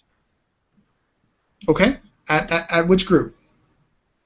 The first one that's headed towards the mast. I want to stop them from damaging the ship if we can. Any more than I have? Sure. Go ahead. Does 13 hit? Yes, it does. 10 points of damage. Okay. Describe what happens when your Eldritch Blast hits these 3 that are on deck that are on fire. Describe how they fall. The Eldritch Blast actually is like a violet mist that starts swirling around the hooves of the satyr comes up over his arm and blasts out in a violet energy, purple energy that shoots towards the creature and strikes it. Hold on 1 second. Kitty jumped up in my lap and tried to take my microphone away from me. And strikes the... is this one of the dwarves or one of the drow, or what am I hitting? You have a combination of one of everything. You have one drow, one dwarf, and one gnome of varying heights and sizes up on top. But you're going to hit all three of them with it, so because they're all kind of clustered together.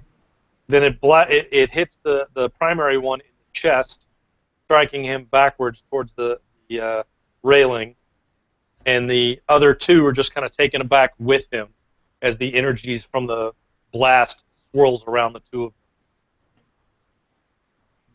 them. Okay. Those three, the force of the blast extinguished the flames that was consuming them, but it also obliterated them. And they are just in a pile, in a heap on the deck, but they are no longer moving. So it is now their turn. Let's see how far they get up. Okay, the one group that wasn't touched is almost to the top, but they're not there yet. And the group that fell back into the water after the fireball is still there. They've grasped onto the boat, but they haven't been able to start climbing yet. And as the captain started the boat moving forward again, they're having a bit of a difficult time, so they're not really still going. You just have that one group left. Next is going to be Scarlet. Okay. So the group is clustered in one area? Yep, they're all on one little area on the side of the boat, climbing up, almost to the top. I do cast Entangle again. Okay. What's the save again? It's 14. Okay. And they make it. They make it with a 14. So that one does not do anything. Did you want to have your cannons do anything? Yep, they're going to continue to fire. Also going to order any hands on deck to try to stab at these creatures that are trying to climb up the side of the ship. Okay. How many would you say would probably come out if you called very quickly? Who would be out there? We'll say like 15 people. Okay. A young girl, probably in her late teens to mid-teens, comes up first. She's in a white kind of nightgown, nothing sexy or provocative, but just like she was sleeping. And as she opens the door that heads down into the second level, she passes the bodies that were charred that Bill just basically obliterated. And as she does, she stops to look at it briefly. In that moment, another one of those brain creatures pops out of the back of one of their heads and attaches itself to her face, digging its claws into the back of her small head. And screaming in terror and in pain, she just starts running. And she runs as fast as she can off the other side of the ship and goes directly down. Your cannons take out 2. I'm not even going to, because they're climbing up. Your cannons can take out 2 more, but the final one is now up on deck. I believe that's going to be Cinna. All right. So she'll. I'll go ahead. Whichever one that's left, and I guess the closest. She'll start to cast an Eldritch Blast against them. Okay, it's just at the top. So give me a roll. 16. That hits. What incantations do you have? Which I've ones? got Armor of Shadows, which I cast Mage Armor, Book of Ancient Secrets, just first level spells, and then Gaze of Two Minds. Oh, okay. So nothing's going to help us. Okay, right. That does hit. What's your damage? Okay. So according to this, like I can at level 5, I can have like 2 go out. How many were left? Just the one standing up there that you Okay, can't so then tap. both will be directed towards one. Do you want me to roll for both? Yes, Or please. just- The first one hits. Do the second one. 22. Yeah, they both hit. Absolutely. Okay. So let's see. First one would be, I guess, 5 Okay. and 9. Okay. Those hit, and it kind of staggers back. It doesn't fall off, but it staggers back, and as it's there, it takes a swing at Captain Scarlet here. Scarlet, what was your AC again? My AC is 12. Okay. Yeah, he rolled a 5. So he goes over and he goes just, he doesn't have any weapons in his hand, but he just goes to grab you to grab you and to pull you overboard, and you're just too quick. He's slow and lumbering. He's been in the water too long. As he goes to do that, you just sidestep it, and he actually falls. He trips and falls down to one knee. Grant, it's your turn.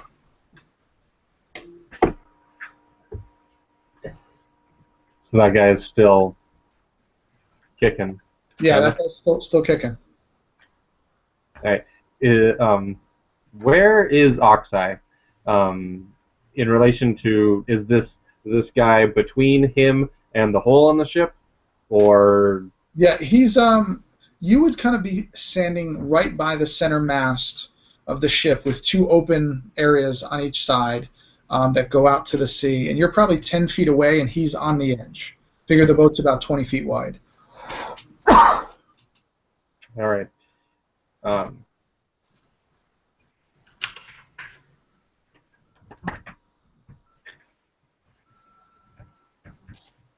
I'm just gonna roll a d20 to decide what to do. Okay, go ahead. All right.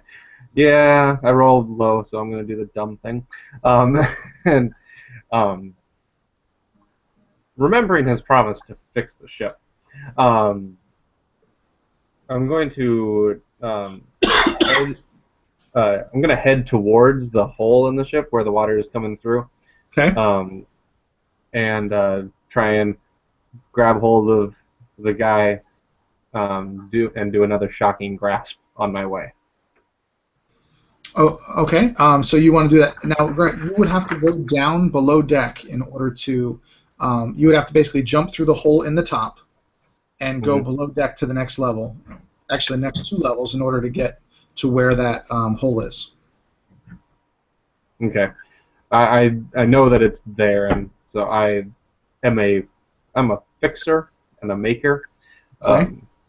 So I'm single-mindedly, I need to fix that. That's something that needs to be done, and so I'll figure out a way to get there. Okay. But I'll do my best to help these guys out right now. Okay. So yeah, I'll try and do a shocking grasp on him. Okay. Roll for me. Crit. Okay. Go ahead. Natural 20. Roll. How do you do crits? Just roll and then double it. All right. I got a total of 5 on the dice, so 10. 10 lightning. That's actually enough to kill him. Why don't you tell me what this one looks like when you fry him? I'm actually only doing 1 hand instead of 2 this time, so there's nowhere for the lightning to go, but straight through his back. Well, I'm pretty short, so let's say through his stomach. I press my hand right up against him, almost push him down, and then right as he's fallen down, this bolt of lightning pops him the other way, and he face first on the ground. Cool. Okay. So that guy is, again, he's gone. Now, because the boat has continued to move because it kept going, the ones that were trying to get on from the outside have not held on. They've floated away. You keep hitting the bodies, and you can even notice, now that you're looking for it, you can even notice many of them continuing to move to try to get to the ship, but none of them are being successful as long as the ship is moving. So for now, you are out of combat. And you can take the time to do any damage assessment or anything that you'd like to do. Okay, so evasive maneuver ship. Yeah, assessing the damage, and Scarlet starts to feel ill, and she kind of falls to the floor. Okay. Okay. What would everyone else like to do during that? Aster brings up his bauble and he turns to it and he says, "Go fix the ship." And he uses this as a spellcasting focus, and an unseen servant appears beside him in a purple mist, and then vanishes and goes down below deck to start helping fix the boat. It will last for 1 hour. Okay. Grant? I was planning on using the mending cantrip that I get just from being a drugstore. Okay, just as long as you can get your hands on some of the pieces, but I think that should be fine. And as you have it as a cantrip, probably take you about an hour, but you could probably fix it up over there. And what about you, Jane? So Sina will look around. When she sees, the captain just, fall there, she'll kneel down to make sure that, just to see how she is and see what's going on. Okay. How long would the captain be out, Amanda? For a few of the repairs of the ship. Okay.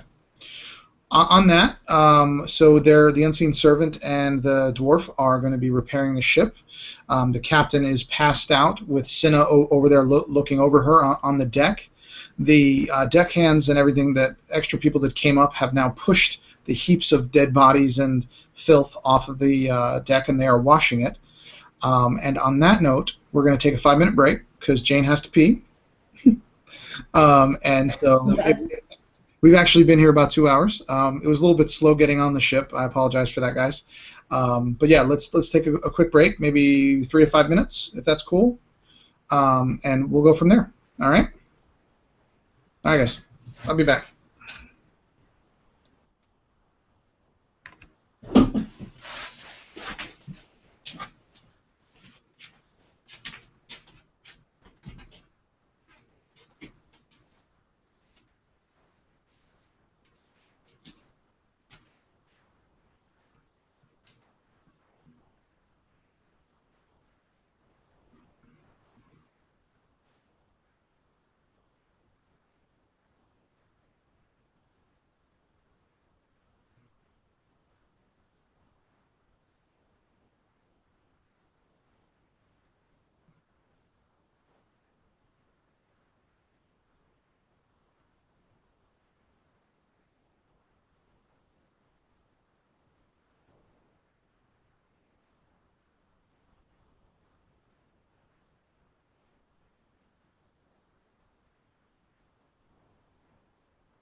So I guess I got back first. I will, while I'm here, check Facebook. I'm See if here. we've got any. I'm going to check on Facebook, see if there's anybody asking questions on the post that I put up in the video. What was that? I'm checking Facebook to see if there's any questions on the video links that we posted. Oh, it's not a big deal, man. I wasn't expecting a bunch of viewers or anything like that tonight, but it'll get viewed. I'm not worried about it. Like I said, the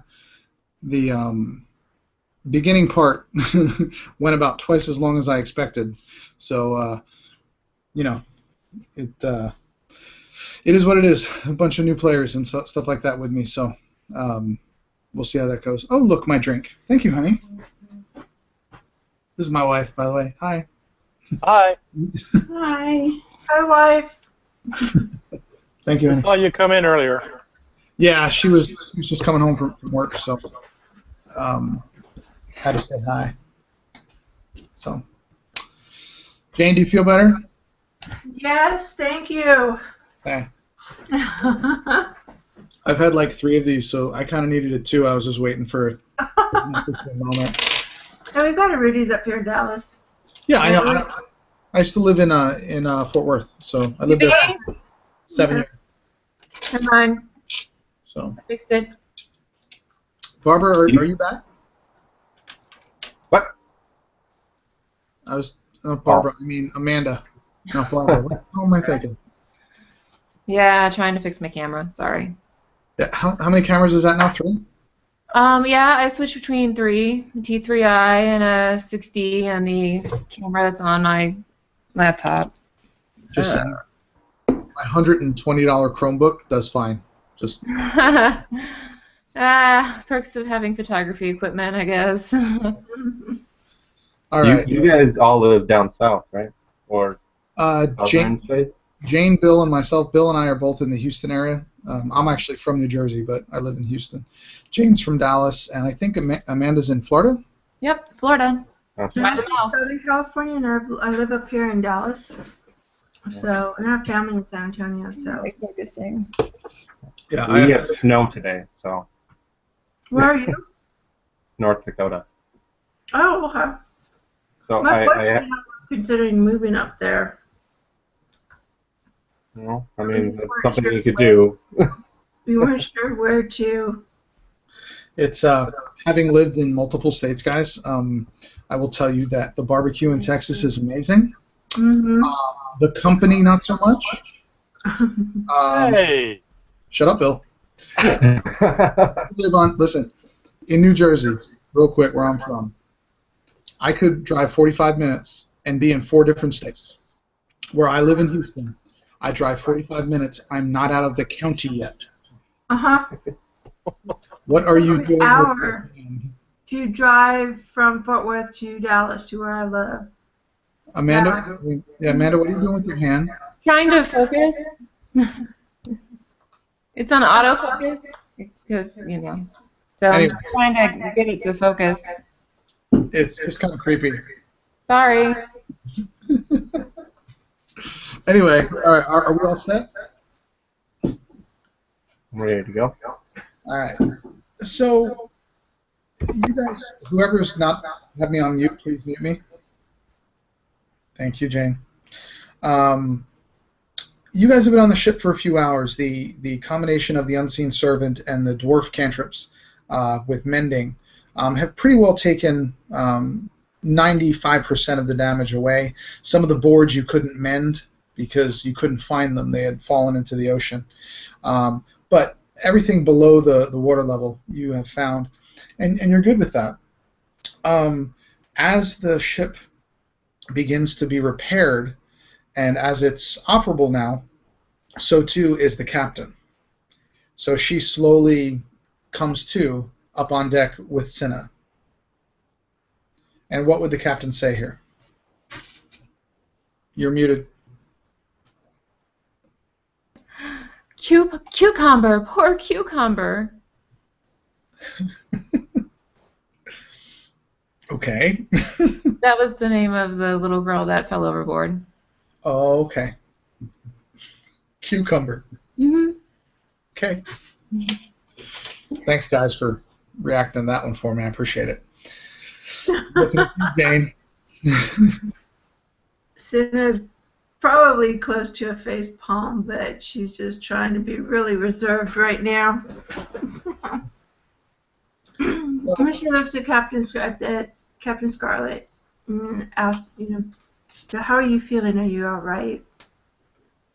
Oh, I've seen better days. But perhaps I just need a tiny rest or something. Okay. Like I said, you're definitely feeling better. If you want to retire down to your room, you certainly can. What would Aster and Oxeye be doing right now? Aster would like to escort the captain to her room. Okay.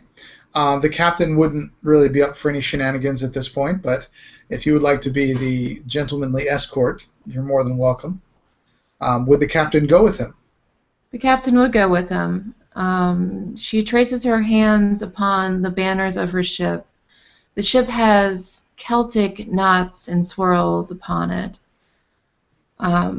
It seems to almost purr underneath her hand. And she walks to her quarters. With Aster in tow. With Aster in tow, yeah. Hopefully not behind her. And what would Oxeye be doing?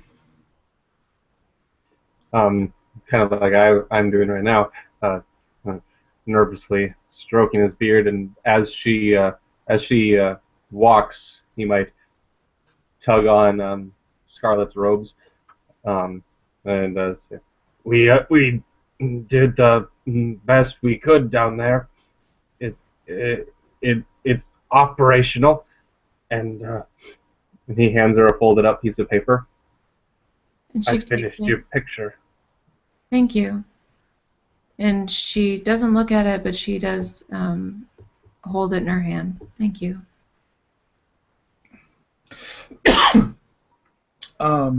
Jane, would you be wanting to do anything now? So, I guess just, looking, just, wondering how much further the captain had already taken, had already gone to her quarters before I could find out, I'd like to see how, if I could see this island of Crux, or, if there's anything else,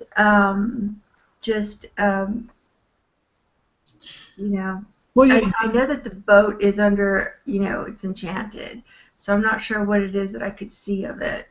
In the far distance, directly in front of the ship, as I said, this is a floating kind of pile of scrap. It's not very high.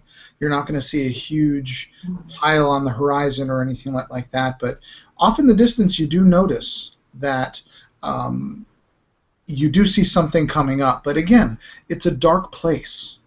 This boat is bright. This boat is brilliant and beautiful, but the surrounding area is not.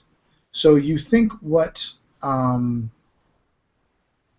think you may see that island, but the only thing you can tell for sure is that line of, for lack of a better phrase, speed bumps along the road that every once in a while clunk against the bow as it cuts through the water. And are these bodies? I mean, I would look over to see, or if it's just, is it just debris? No, it's bodies. You probably passed dozens at this point. Okay. From what you were told, this has been going on for a few weeks, and they've been abandoning ship by the boatload. So this would make sense that there's this many bodies here. Okay. With Aster accompanying the captain downstairs, they're not privy to this, but you see an orange or yellowish orb in the distance. It's very, very faint, very, very small. And then you see another one as you get closer.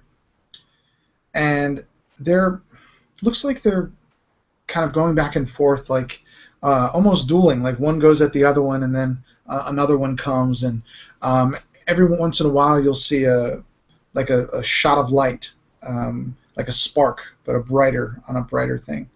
And it looks like you're heading directly towards it. You hear the helmsman yell down to the captain that the island is near, and he calls for her to come up. This is probably about an hour of travel. He calls for her to come up, and at this point you're probably about a mile away. Should take you just a few minutes more, maybe 10 more minutes, to get to the island. And it looks like as you get closer, those orbs aren't as small as you initially thought. They're actually quite large, and as the boat comes closer, you see those orbs disappear. It looks like they might duck in behind something, but you no longer see them directly ahead. So the captain would be called upstairs, up to the deck. I would say let's navigate around the other side of the island. Okay. How close would you want to go to the island? Not very close. Close enough to see it, but not close enough to... well, the ship would have to be far out anyways, and they would have to take a dinghy into the... to get from ship to island because there's no docking port, but... So it would have to be far off anyways. Well, you did remember this is a floating island, so you could actually get right up to it. There's no shallows here. Okay. The boat could actually go right up to it, and if you wanted to, you could certainly find a place to tie onto. So you wouldn't have to worry about that. But no, what would you tell your helmsman? How close would you want to be? I would ask him to see if there's any more of the dead bodies floating around, and I would also want to be able to see the island shoreline to see what was on there. Okay. Okay, well, as you said, it doesn't take very long to navigate around this thing. You're staying probably half a mile away. And it's made up of scrap. There's an odd red algae that seems to be at the water line. It's almost indistinguishable from the color of the water, but it's all over the scrap on the sides. As you go by, you see the waves that you've created kind of smack against the metal. It kind of reverberates and echoes around all the scrap. And you do find what looks like a cove on the backside of the island. You see, and there's more of those orbs. They're almost lighting the way for you. But again, you can't see any closer. You're about half a mile out. Can I do an insight check? Sure. Actually, give me a history check from everybody, please. Because you're all on deck, you can all see this.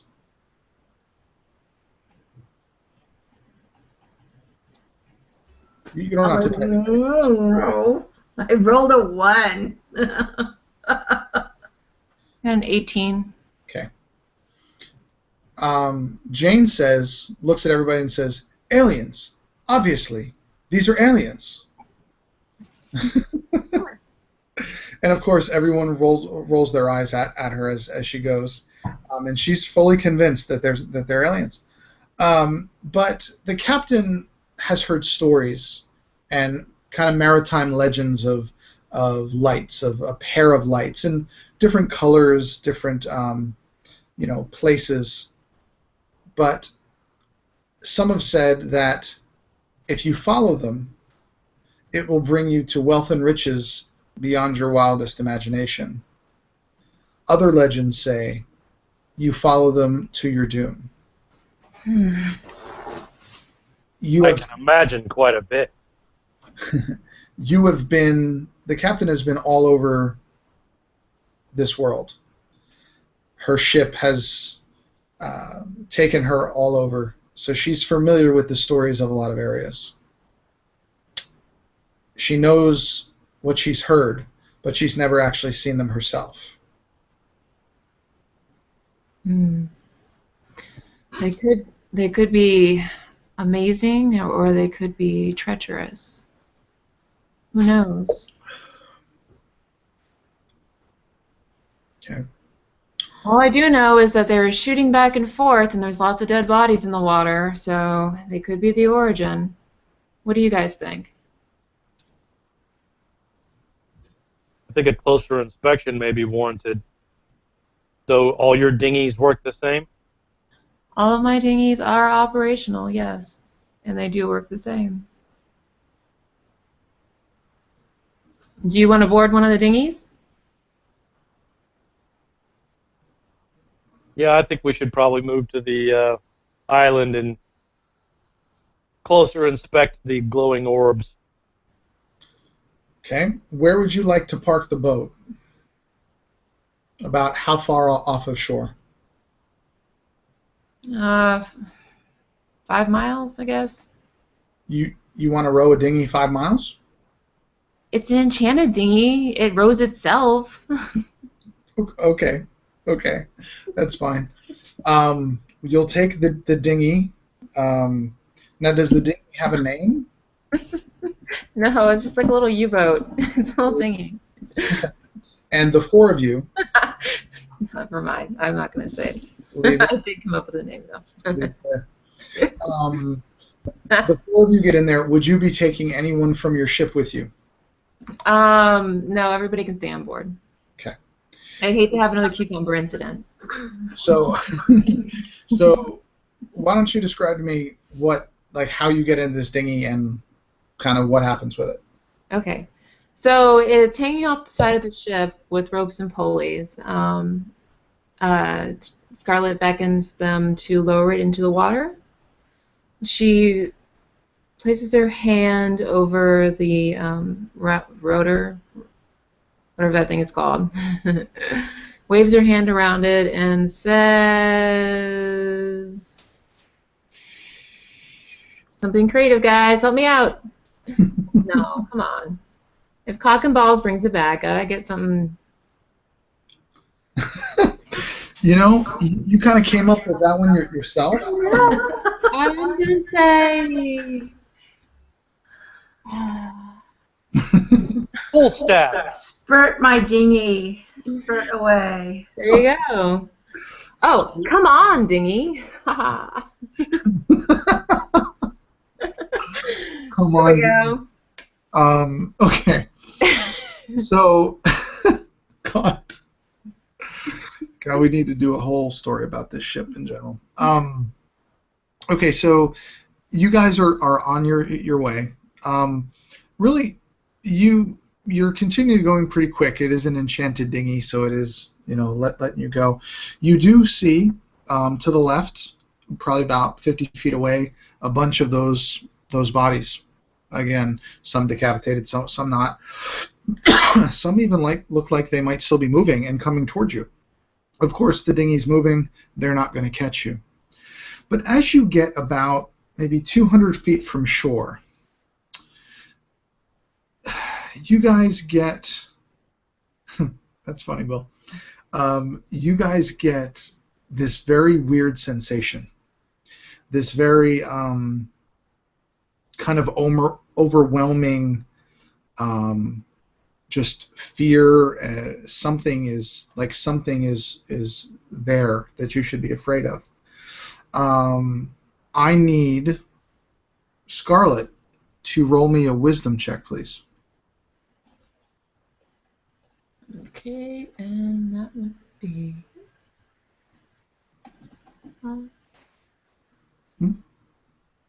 Oh, 7. Okay. You are overcome with an overwhelming need to get out of this boat, to jump in the water, and to head towards that island. You don't want to be with these people. You want out of the boat. You want to be in that water. And there's nothing that's going to stop you. There's something wrong. I can feel it. Don't you feel it anywhere? We can't be here any longer. We have to go back to the ship. Oh my God! I can't deal with this. And she starts to lunge overboard. Anybody want to try to? All right. So Sina is just like going to grab at her to hold her back. Let me go, you fool!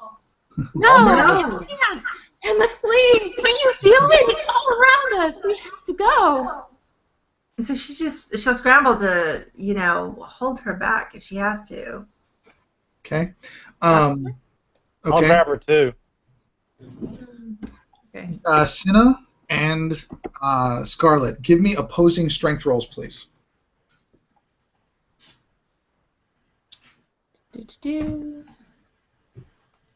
Just give me a base strength roll with your pluses.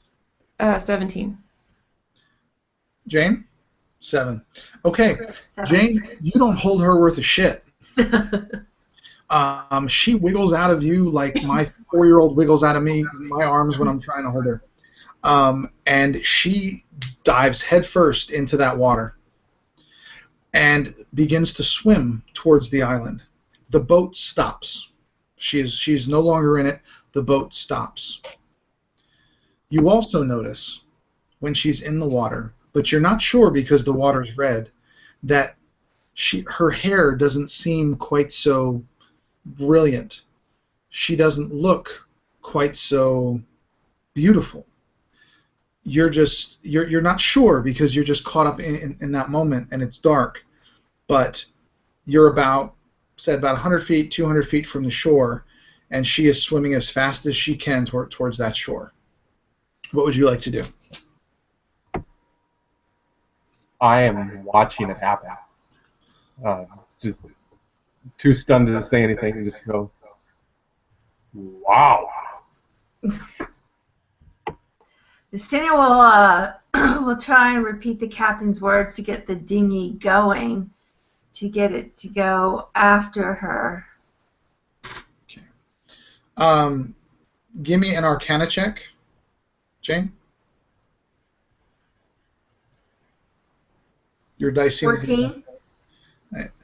You think you might know something, and you utter some words that you thought might work, but it doesn't do anything. It just sits there, and those floating bodies that I said were moving are getting closer.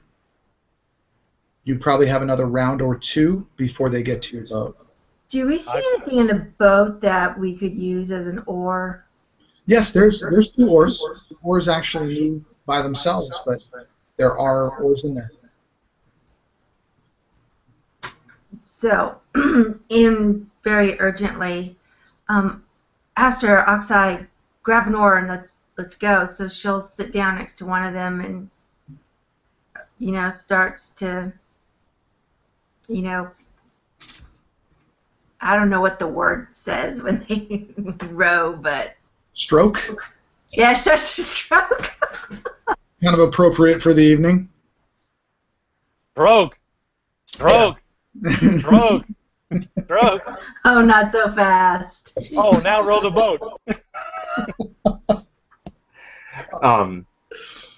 I saw Cinna trying to start the boat like Scarlet did, and seeing that she was not successful, and we've been adventuring together for a while, and so I can see when my team members need help. I think I'd like to try and start the boat because I know that I'm a little more into magic than she might be. Okay, give me an Arcana check then. 18. You remember the word that that Scarlet used to get the boat going. I don't recall what it was, so we'll just say that you know it. And when you speak it with your hand over the rudder, all you have to do is think about where you want it to go, and the boat will take you there. So the boat is moving again wherever you want it to go. Where do you want it to go? I'm going to direct it. I'm going to follow Scarlet where she's swimming. The boat can probably go twice as fast, so you probably need about 1 round to get up to her. And it'll probably take her about 3 rounds to get there, so you'll have 2 rounds to do something. Okay. So are we all still in the boat except for Scarlet? Oh yeah, as soon as there, she actually has her cat inside a pocket inside of her robe. Okay. Cats don't like the water. Be careful. No. I claw your face off. Yeah. So yeah, you guys are catching up. As the boat keeps moving, you're not getting that. But you do catch up to Scarlet. She's swimming her little dwarf butt off as fast as she can, trying to get to that shore. She's about 50 feet away. And as you get closer, you guys feel something, almost something kind of palpable. You don't know what it is. It's just this overwhelming feeling. But it almost fades away. It gets there, it gets strong for a moment, and then it goes away for the 3 of you. You don't know what it is, but you can see that you all feel it. But it just doesn't grab hold of you. Apparently, like it did with Scarlet. So the boat is now next to Scarlet, and she's swimming her butt off. What do you want to do? I reach down and try to get Scarlet back into the boat. Okay. Bill, give me a strength check with disadvantage. Well, that figures. Yeah. Roll an 18 on the second one, and with my strength bonus, the first one was a natural 20, which is why I said that figures, because I know I wasn't going to get that. Strength bonus of +2, so that is an unnatural 20. Okay. You grab the back of her belt, and you pull her back in the boat.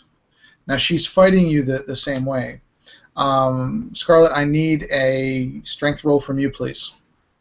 Because you're going to be fighting him. You don't want to go back in the boat. 5. Okay. Your ass gets tossed in the boat. And you don't have anything to say about that. But every round you're going to be have to do that because you're going to want to try to get out. So, Oxai, sorry, where do you want the boat to go now that she is inside of it? I was very curious about that copper-colored algae, and I'm not very excited about those swimmers coming at us. I'm heading towards the shore of the island. Okay. You guys, without incident, you guys get to the shore. You are now on the shore, and Scarlet is continuing to try to get away from you. She looks like she's headed towards the center of the island. Ooh, sorry. Just let me go. Just let me go. I have to get there. Don't you see? Drake, we have to move. We have to go. Drake, since I rolled pretty good on my strength check, I'd like to take Scarlet's hand as she's trying to struggle away from us and place it against the pendant that I'm wearing and see if that has any effect. It does. She like immediately kind of shakes her head, and you can see almost the normal look in her eyes coming back, and she doesn't really know what just happened, but as long as she touches that pendant, she's okay. She's with it. And I would like to add, at that time, all the illusion fades from Scarlet. You see now that she has very red, stringy hair, her bright green eyes dim to a brown shade. Freckles populate her face. She looks like, I don't know, like a lower class, ugly dwarf. And what would you guys do when you saw this? I'm sorry I wasted my drawing on the fake one. And Oxai blushes. That's very sweet of you. Aster? I stroked the back of her head. I'm a satyr at heart. She's female. I stroked the back of her head and put an arm around her and said, I guess you'll have to stay close to me, sweetheart. Keep your hand on my pendant. This shouldn't be too much of a problem. Can she actually maybe climb on his back or wrap her legs around him? She can do whatever she wants to do, as long as he's got the strength to handle her. But understand that if you are on his back, he's not going to be very adept at stealth. He is a third-level rogue as well. So. Okay. Then I just keep my hand on his pendant, wherever that may be. Jane? Cena will look at Scarlet and then just nod. And remembering back to, the fact that when she was born, her mother had been cursed because she had broken her word, broken her promise to Mephistopheles, who is now seen as a patron, and she just puts her hood back, and you can see just this big black braid going down inside into her robe, and these big horns and this reddish skin, and she'll just tell Scarlet, I know what it's like to be ugly, and then she'll put her hood back up over her and just say, and she'll tell Scarlet, just know that what others see, they may not see what really is the truth. But what really is the truth? Scarlet catches of herself, and memories start to come back from when she was younger. She was around 5 years old and in an orphanage. The kids there used to taunt her, pull her stringy red hair, make fun of her. She hated life there. She wanted desperately to escape. All the kids were adopted but her. It seemed like she was always the last pick. Actually, she wasn't a pick at all. She wanted desperately to leave, so one day she snuck out. It was night, the moon was full. She walked through a forest and over to a stream, seeing a wolf catching a fish in the stream. She watched it, amused and happy, thinking to herself, wow, if only I could be just like that wolf. If only I could be that free. If only I could get my own food. I'm always starving. And as she was thinking that, hair began to form on her arms, her fingers. They became slowly forming into paws, and she became that wolf. Back to you.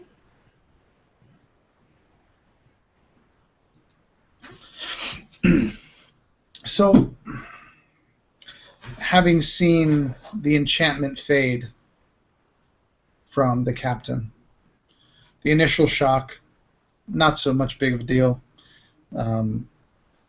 but she remembers from when she felt that pull where she was being pulled to. And you know that it was the center of the island. You see a structure in the center of the island. You don't know what it is, but you just know that that's where you were supposed to go. And Oxai on the shore, he's not really paying attention to much. He's knelt down, taking a look at this algae on the scrap, really kind of oblivious to everything that's going on. But at the same time, these figures in the ocean that were following the boat are now swimming towards shore, and they're coming after you. What would you like to do?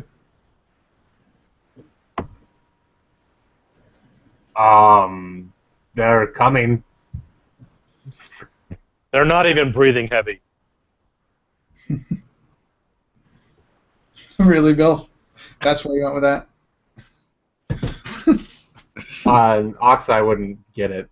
He'd say, "You can't even hear them."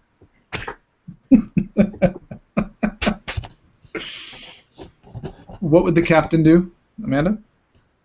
How far off are they? Oh, probably about 100 feet. You probably got 3 rounds till they're on shore. Okay. And where is the highest ground? Towards the center of the island. Towards where she was being pulled? Correct. Could you make an insight check to figure out if being pulled was a good thing or a bad thing? Sure. Give me an insight check.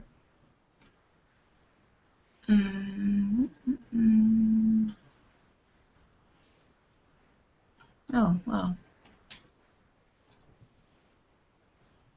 19. At the time, you felt like it was the most important thing in the world to you. That it was almost euphoric. That come hell or high water, you had to get there, and you were going to get there. And when you got there, everything was going to be great. Guys, I really think if we just head towards the center of the island, that everything's going to be fine. I don't know. If we start attacking these creatures, others might come. Remember those brain things? It's not... We should just keep moving on. Have we all already landed on the island, and are we all like on shore to the island now? On the island, rather. Say again? Yes, ma'am. Okay.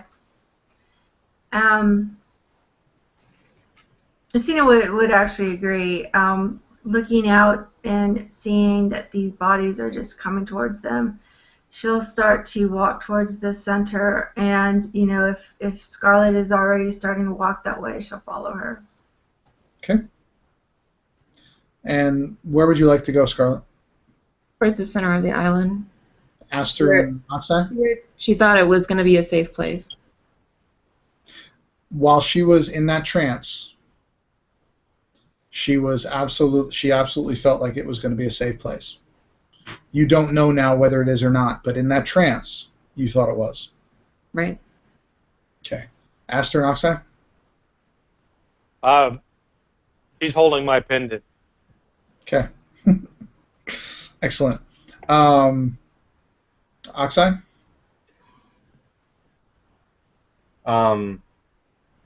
I could tell that she wasn't quite in her right mind when she jumped out of the water into the Titansblood, or jumped out of the boat into the water. So I might say to the others, to the other two, Aster and Cinna, are we gonna trust her? Messina actually, she'll turn around and look at Oxide and said, "It's not a matter of trust. It appears that the center of this island, it's drawing her, and so it may very well be that it drew other people off their boats. I'm not sure, which is maybe one reason why they just walked off their boats. I think it's something good to look at. We need to find out what is going on in MIrda, and it seems to have been it seems to be coming from here."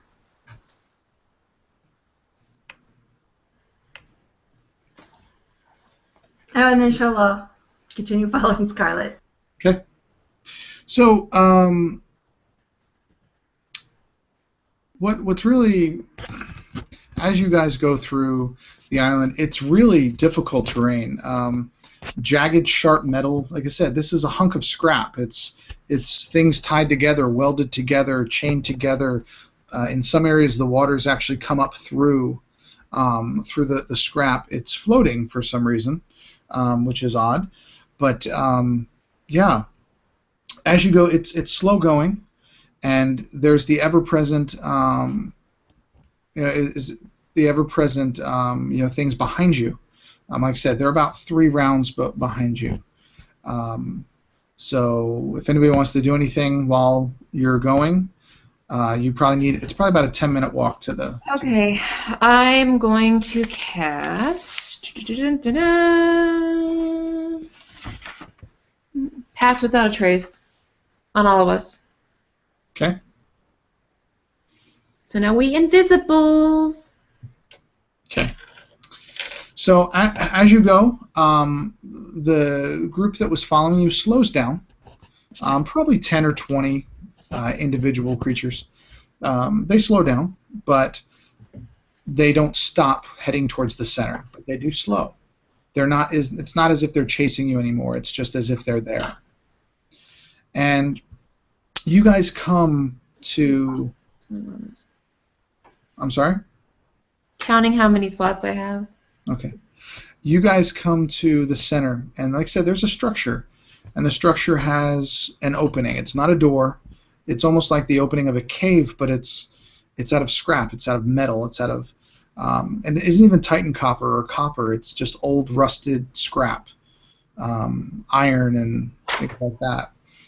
And looking in, the opening is probably 10 feet by 10 feet wide, and you see it kind of at an angle, and you see that it goes down at a 45-degree angle on a steady slope, and it's nothing but darkness in there. There's even your dark vision doesn't really penetrate the darkness.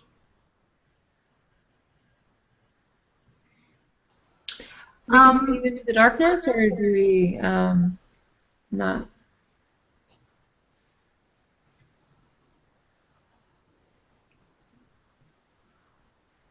Did you really just go there, Grant?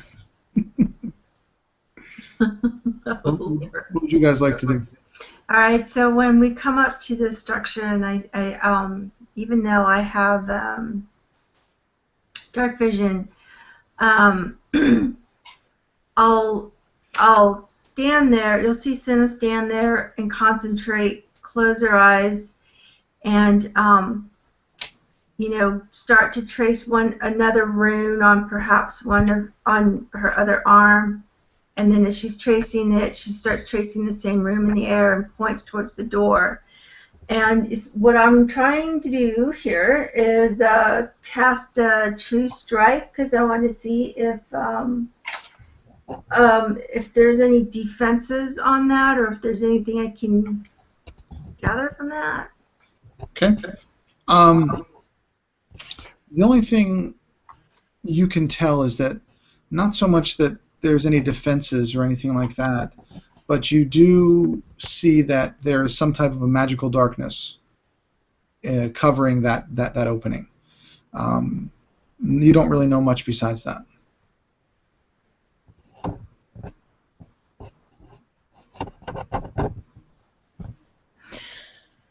I dispel magic. Okay. I think hold on a second. DC equal 10 plus. The spell's level. On a successful check, the spell ends. So I have to beat its DC? Yeah. Roll for me. With advantage. Okay.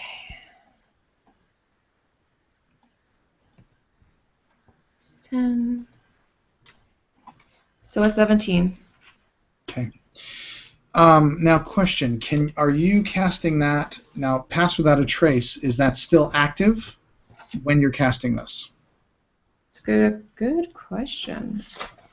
I don't know if it's a concentration thing, or I'm just not familiar with it, the specifics of it. Just pull up Pass without a trace and see if it can still be active. It's concentration up to an hour.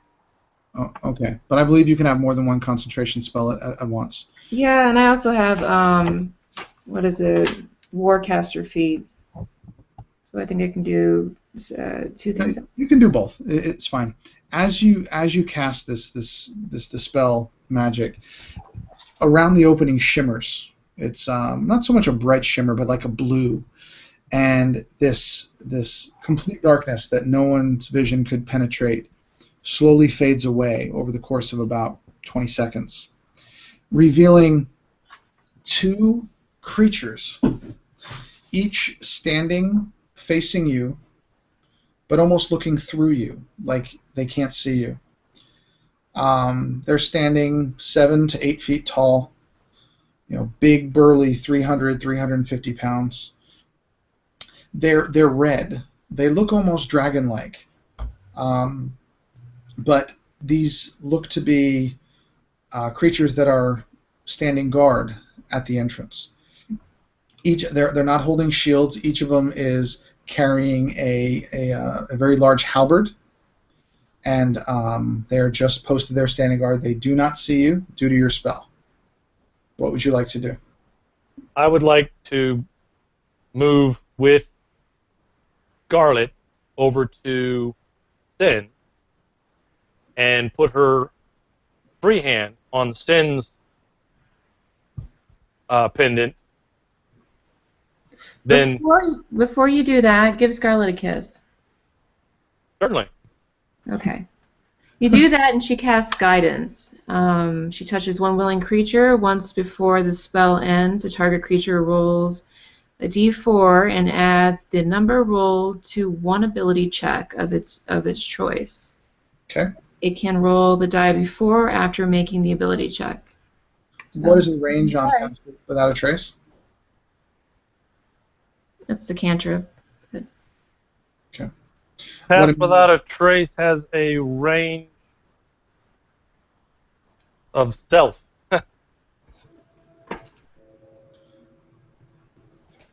So she can only do it to herself then. It says a veil of shadows and silence radiates from you, masking you and your companions from detection for the duration of each creature you choose within 30 feet of you, including you. Okay, gotcha. Anything within 30 feet. Oh, okay, so you guys need to make sure if you don't want to be seen, you need to stay within 30 feet of her. Right now, those creatures are about 25 feet away from you. Okay. I am taking notes on the creatures, by the way. Okay. I have transferred Amber to Sin on her pendant so that she still doesn't have the crazies. Okay. And I'm going to attempt to sneak up behind the two guards using her Pass Without Trace and my stealth. Oh, okay. Give me a roll, please. With advantage.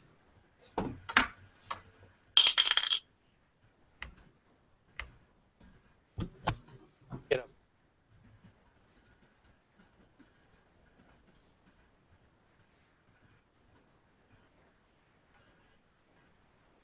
$25. I'd say that's successful. And where do you want to go? I want to sneak up right behind one of them so that I can get a backstab. Okay, you can do that. Is that? I believe that's an automatic hit, isn't it? With the backstab. I believe it's roll with advantage to attack on that, and then I get an additional die 6 damage to whatever weapon I choose. Oh, okay. Go ahead. Roll for me. Okay. Well, my compatriots can see me at this point because I'm behind them and behind the guards, and the purple mist that you guys are familiar with rolls about my feet again and rises up to my hands, and you see within my hand appear a long sword with vines, twisty, ornate-looking fey-type things attached to it. And I go ahead and stab this guy in the back. Okay, roll for me. Well, if I'm rolling with advantage, I don't get better than a natural 20, so... There you go. Okay. So you are behind this guy. You get him with the... describe it. What are you doing? What do you see? So this hulking red creature that looks similar to, I'm assuming, Dragonborn. Is that what you said? It was dragon. So is it? No, I said it looked kind of like Dragonborn. Oh, okay. Just a large, seemingly reptilian type creature. Not really scales or anything, but it's just the size of a Dragonborn. All right. So this large hulking Dragonborn with red skin, looking semi-like scales. Yeah. As I sneak up behind him, I'm almost choosing my target because I know how well I've gotten behind him, and I slip the blade in between his ribs. Nice. Okay. That is a 9 plus.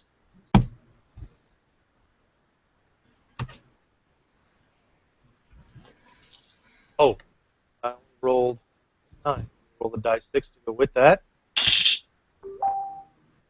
4, so that's a 13 plus my dex plus 6. So much math. Yes, I know. So what's the total? 14 plus 6. Well, oh, I'm sorry. On the crit that I just rolled, does the double only works for the original damage dice, or do I also get that on the additional damage from the backstab? You know what? For the purposes of this, double everything. Okay. Well then, If you roll 20, then you would have 40. it's 19 times 2, so it would be 38. Okay. So you said you got this thing right in the back, right? Yes. Okay. So you bury your longsword into this thing, and with just a growl, it falls to its knees, and as a reaction, it turns back and it sees you now. You just hit it.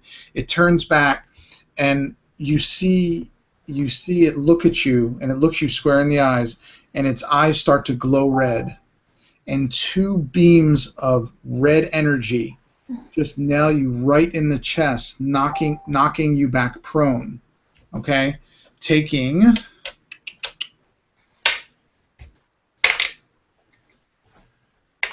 10 damage and being knocked prone. What would the rest of you like to do? It's still technically a surprise round.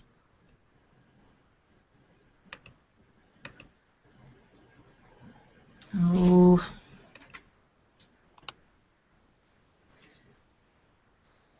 So I know for certain, though, like with Senna, having the satyr with this dwarf on him, and he moves her over to have her touch this pendant that Senna is wearing. She's just basically like this. Just not exactly sure why she's really uncomfortable with this being touched right now. She's very serious on this mission. And so, however, she does know that if Scarlet were to let go, she'd go crazy again. So, I don't know, as I see, actually, wait, let me look up something real quick. Okay.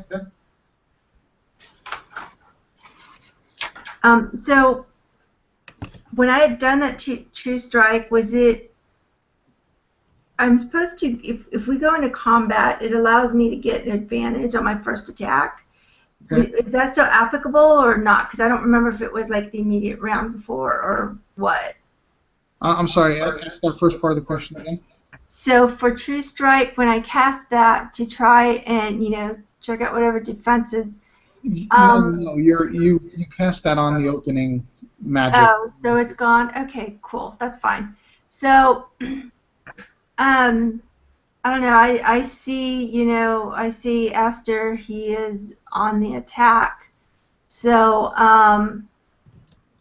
I'll go ahead and cast an Eldritch Blast towards. I'll just direct 2 beams. The one that's fallen to his knees, or the other one? The other one.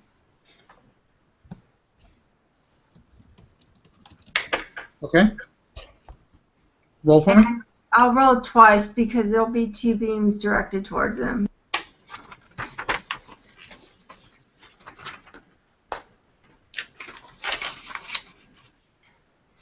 All right, so 11 and 8. Okay, neither of those hit. So this is how I'll play this out. So I have this little dwarf right here clinging onto my pendant, and I'm trying to do my, my Eldritch Blast here, just being, just distracted. And you just see these 2, beams of energy flying off of her, just off into the distance. Okay. Yeah, they absolutely. Hold on, sorry about that.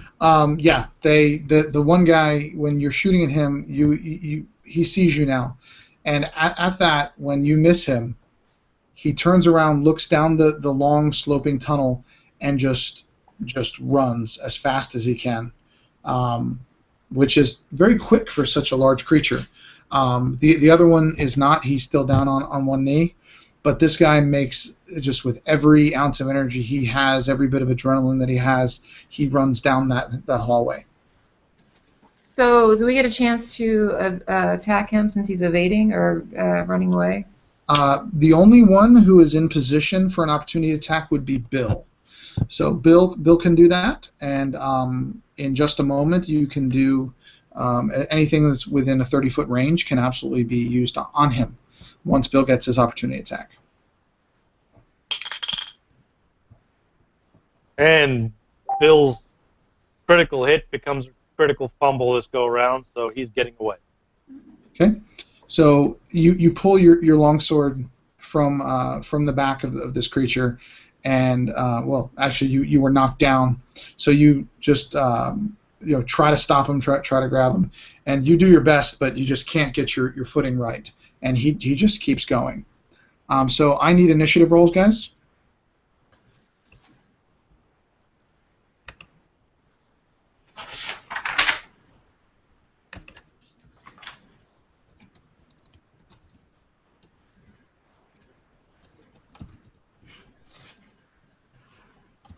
Oh well.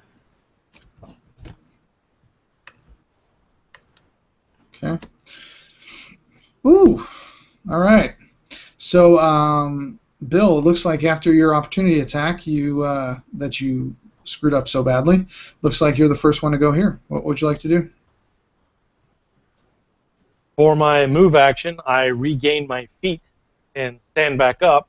Then Okay. for my attack action, I replace my longsword into the semi-prone dragon creature that's in front of us.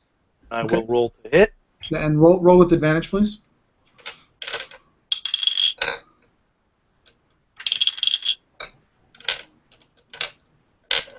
Does the question for Amber, the spell you cast earlier, does that give me bonuses on this too, or only on skills? It's Amanda? Amanda, I'm sorry, Amanda. Yeah, it's okay. And it does, once for spell ends, D4 and add it to the number rolled to one ability check of its choice.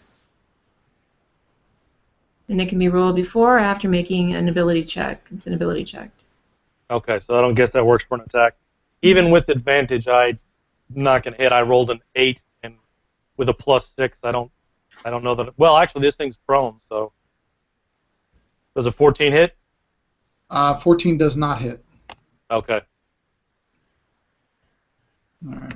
If we can get it to not move, maybe we should not kill it and ask it questions if we could. Okay. The next one's going to be Grant. Do you want me to make some sort of intelligence check? Because I'm fairly certain I know what these things are. Fairly certain that I do. I just want to make sure that Oxeye knows as well. Oxeye would know what is of this area. So if you think you know what they are, why don't you tell your companions? I would find it very strange that these things are acting so aggressively, because they're generally good. Well, I would shout out as loud as I could, "They're Typhonborn!"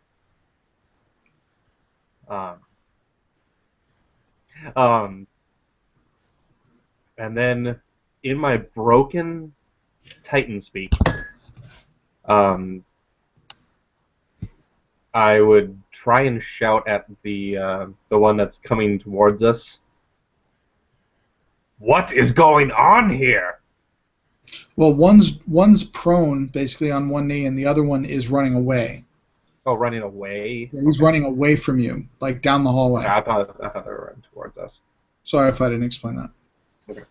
Then I might yell that to, or say that to the one that's prone by Aster.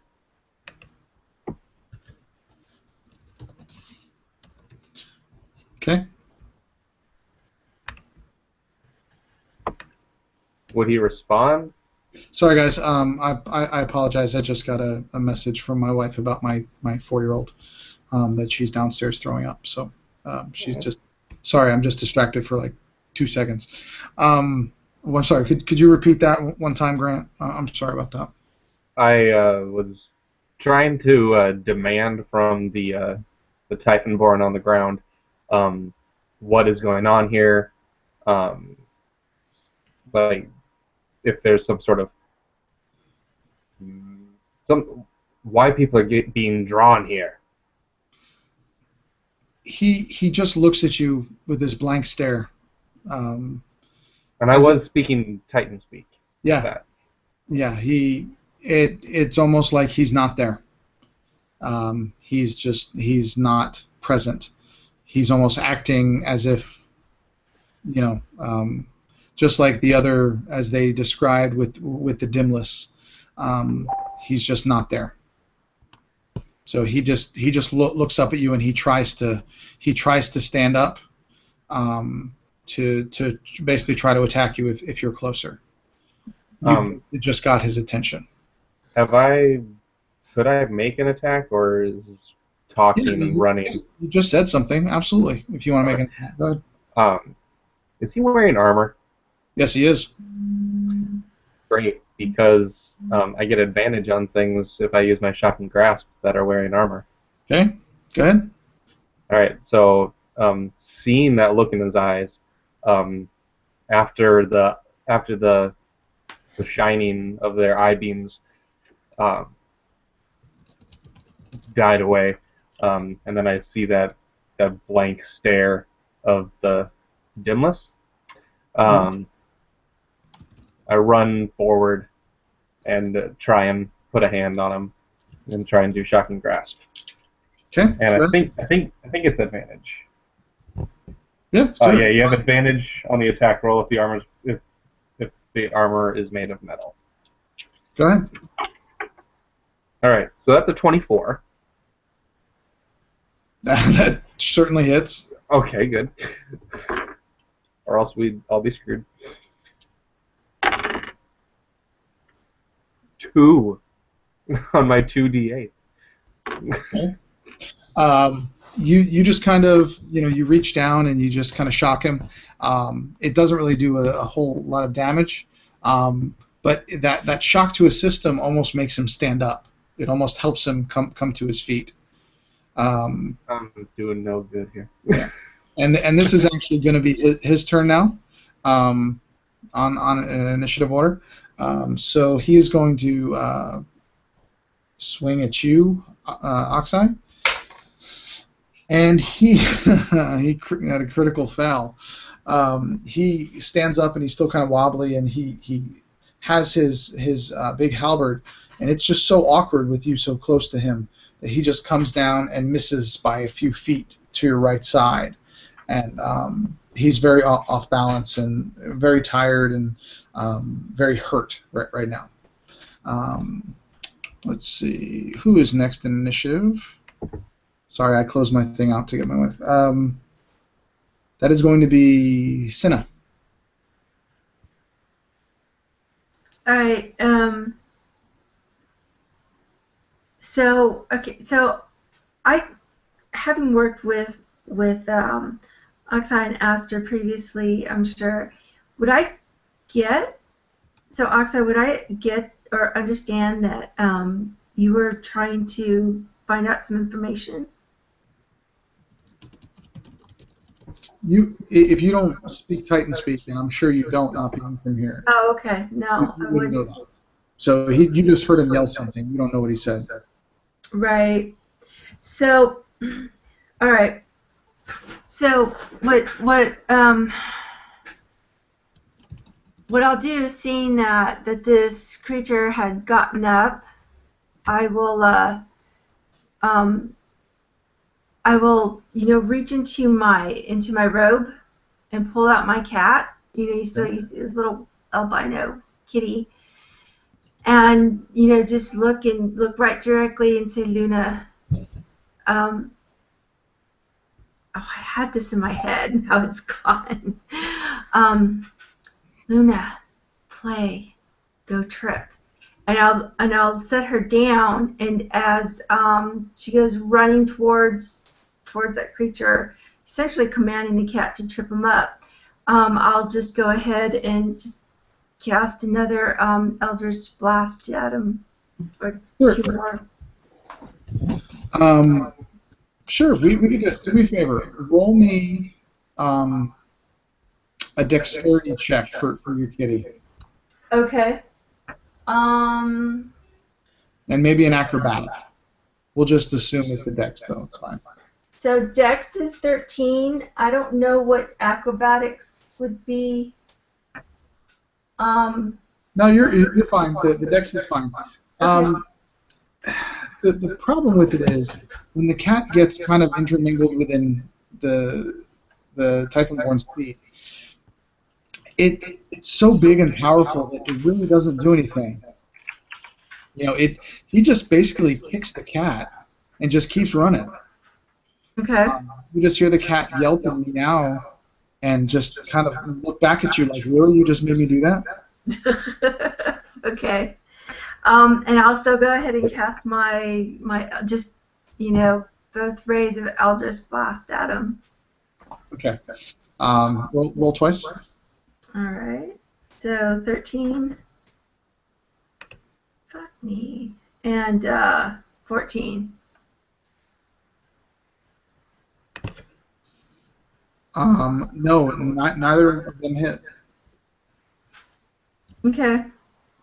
So just again, because she's being so distracted by having Scarlet, just on her to make sure she's not going crazy. She's just unable to, just these rays of just magic and electricity surge in all bizarre directions. Okay. All right. Next is going to be Scarlet. Okay. Entangle. So DC versus was it 14? Hold on, let me pull it up again. That'll be the last of those spell slots. Okay. What's the DC again? I don't know. My app closed. Hold on. 14. Okay. He did not make it. He is entangled and not moving. He's trying to pull his feet out, but the vines have intermingled around his legs up to his knees, and he is stopped for right now. Okay. So now would be a good time to question, since that would be the end of combat, I would think, right? Well, the other one's still alive. Oh, I thought he ran away. No. Wait, were you? I thought you were casting Entangle on the one that was running away. Okay. Yeah, no, that's totally what I was doing. Because that would have made sense. All right. The scene is, once again, one dude's on a knee and one guy is running away still? Yes, and you cast Tangle on the one that was running away and hit, so that he is entangled. Is the other guy in a 20-foot radius, or no? Yes, he is. Because Entangle would do 20 feet. Right. Oh, no, just the one that's further away. He's about 30 feet away, so that's going to be like max range that you can do over there. The other one's just on one knee. All right. So you are good. Aster. Okay, the one that's down on one knee that is also engaged with, I forget Grant's character's name. Oxai. Oxai, I'm sorry. So that gives me advantage on that, which means I can get a backstab again. Okay. That's going to be an 18. That hits. Okay.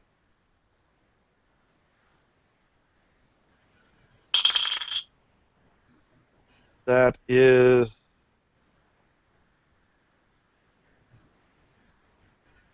6 17. Okay. Describe how you slay this Typhonborn. Okay. The longsword, which I had initially, when I got knocked back from him, when I initially kind of vanished from my hand, I raised, when I got my feet back, I raised up, I grabbed it in midair, it reappears. I grabbed him by the back of his hair and pull his throat back and bear it and just draw it straight across his neck. And blood comes gushing. As you do that, and as he falls to the ground, it's like his body just melts. It kind of starts to glow a little bit red, and you can almost feel the heat coming off. It doesn't catch fire, but it's just whatever arcane magic created it seems to have left its body, and with not having that there was just no structure to it anymore, and it just kind of melted. So that one is gone. And you have another one about about 30 feet away, maybe a little bit less. That has his feet entangled. What would you like to do? I was going to say, how much of the one that just died is left? You said it melted. Is there like a puddle or something I could? There's a puddle of goo and his armor and his weapons. All right, I pick up a piece of his armor that looks like his, and I'll do the cunning action rogue bonus maneuver to dash to his friend. Okay. And I come right up with an intimidating, showing him the thing and basically with using my Fey presence as well as the intimidation, I'm going to tell him, "You will speak to us, or you will join your friend." He's far enough away from you that he can't attack you, and he certainly hears you, but again, he just responds with a blank stare. He doesn't seem to be understanding what you're saying. He again just looks at you blankly. And with that, he's going to try to break free, and he rolled a 19. So as you say that, and as you scare, as you do that and say that, maybe you do get into his head or something, and he just kind of yanks his feet, and just pulls them up, and again looks down the tunnel and just starts to go.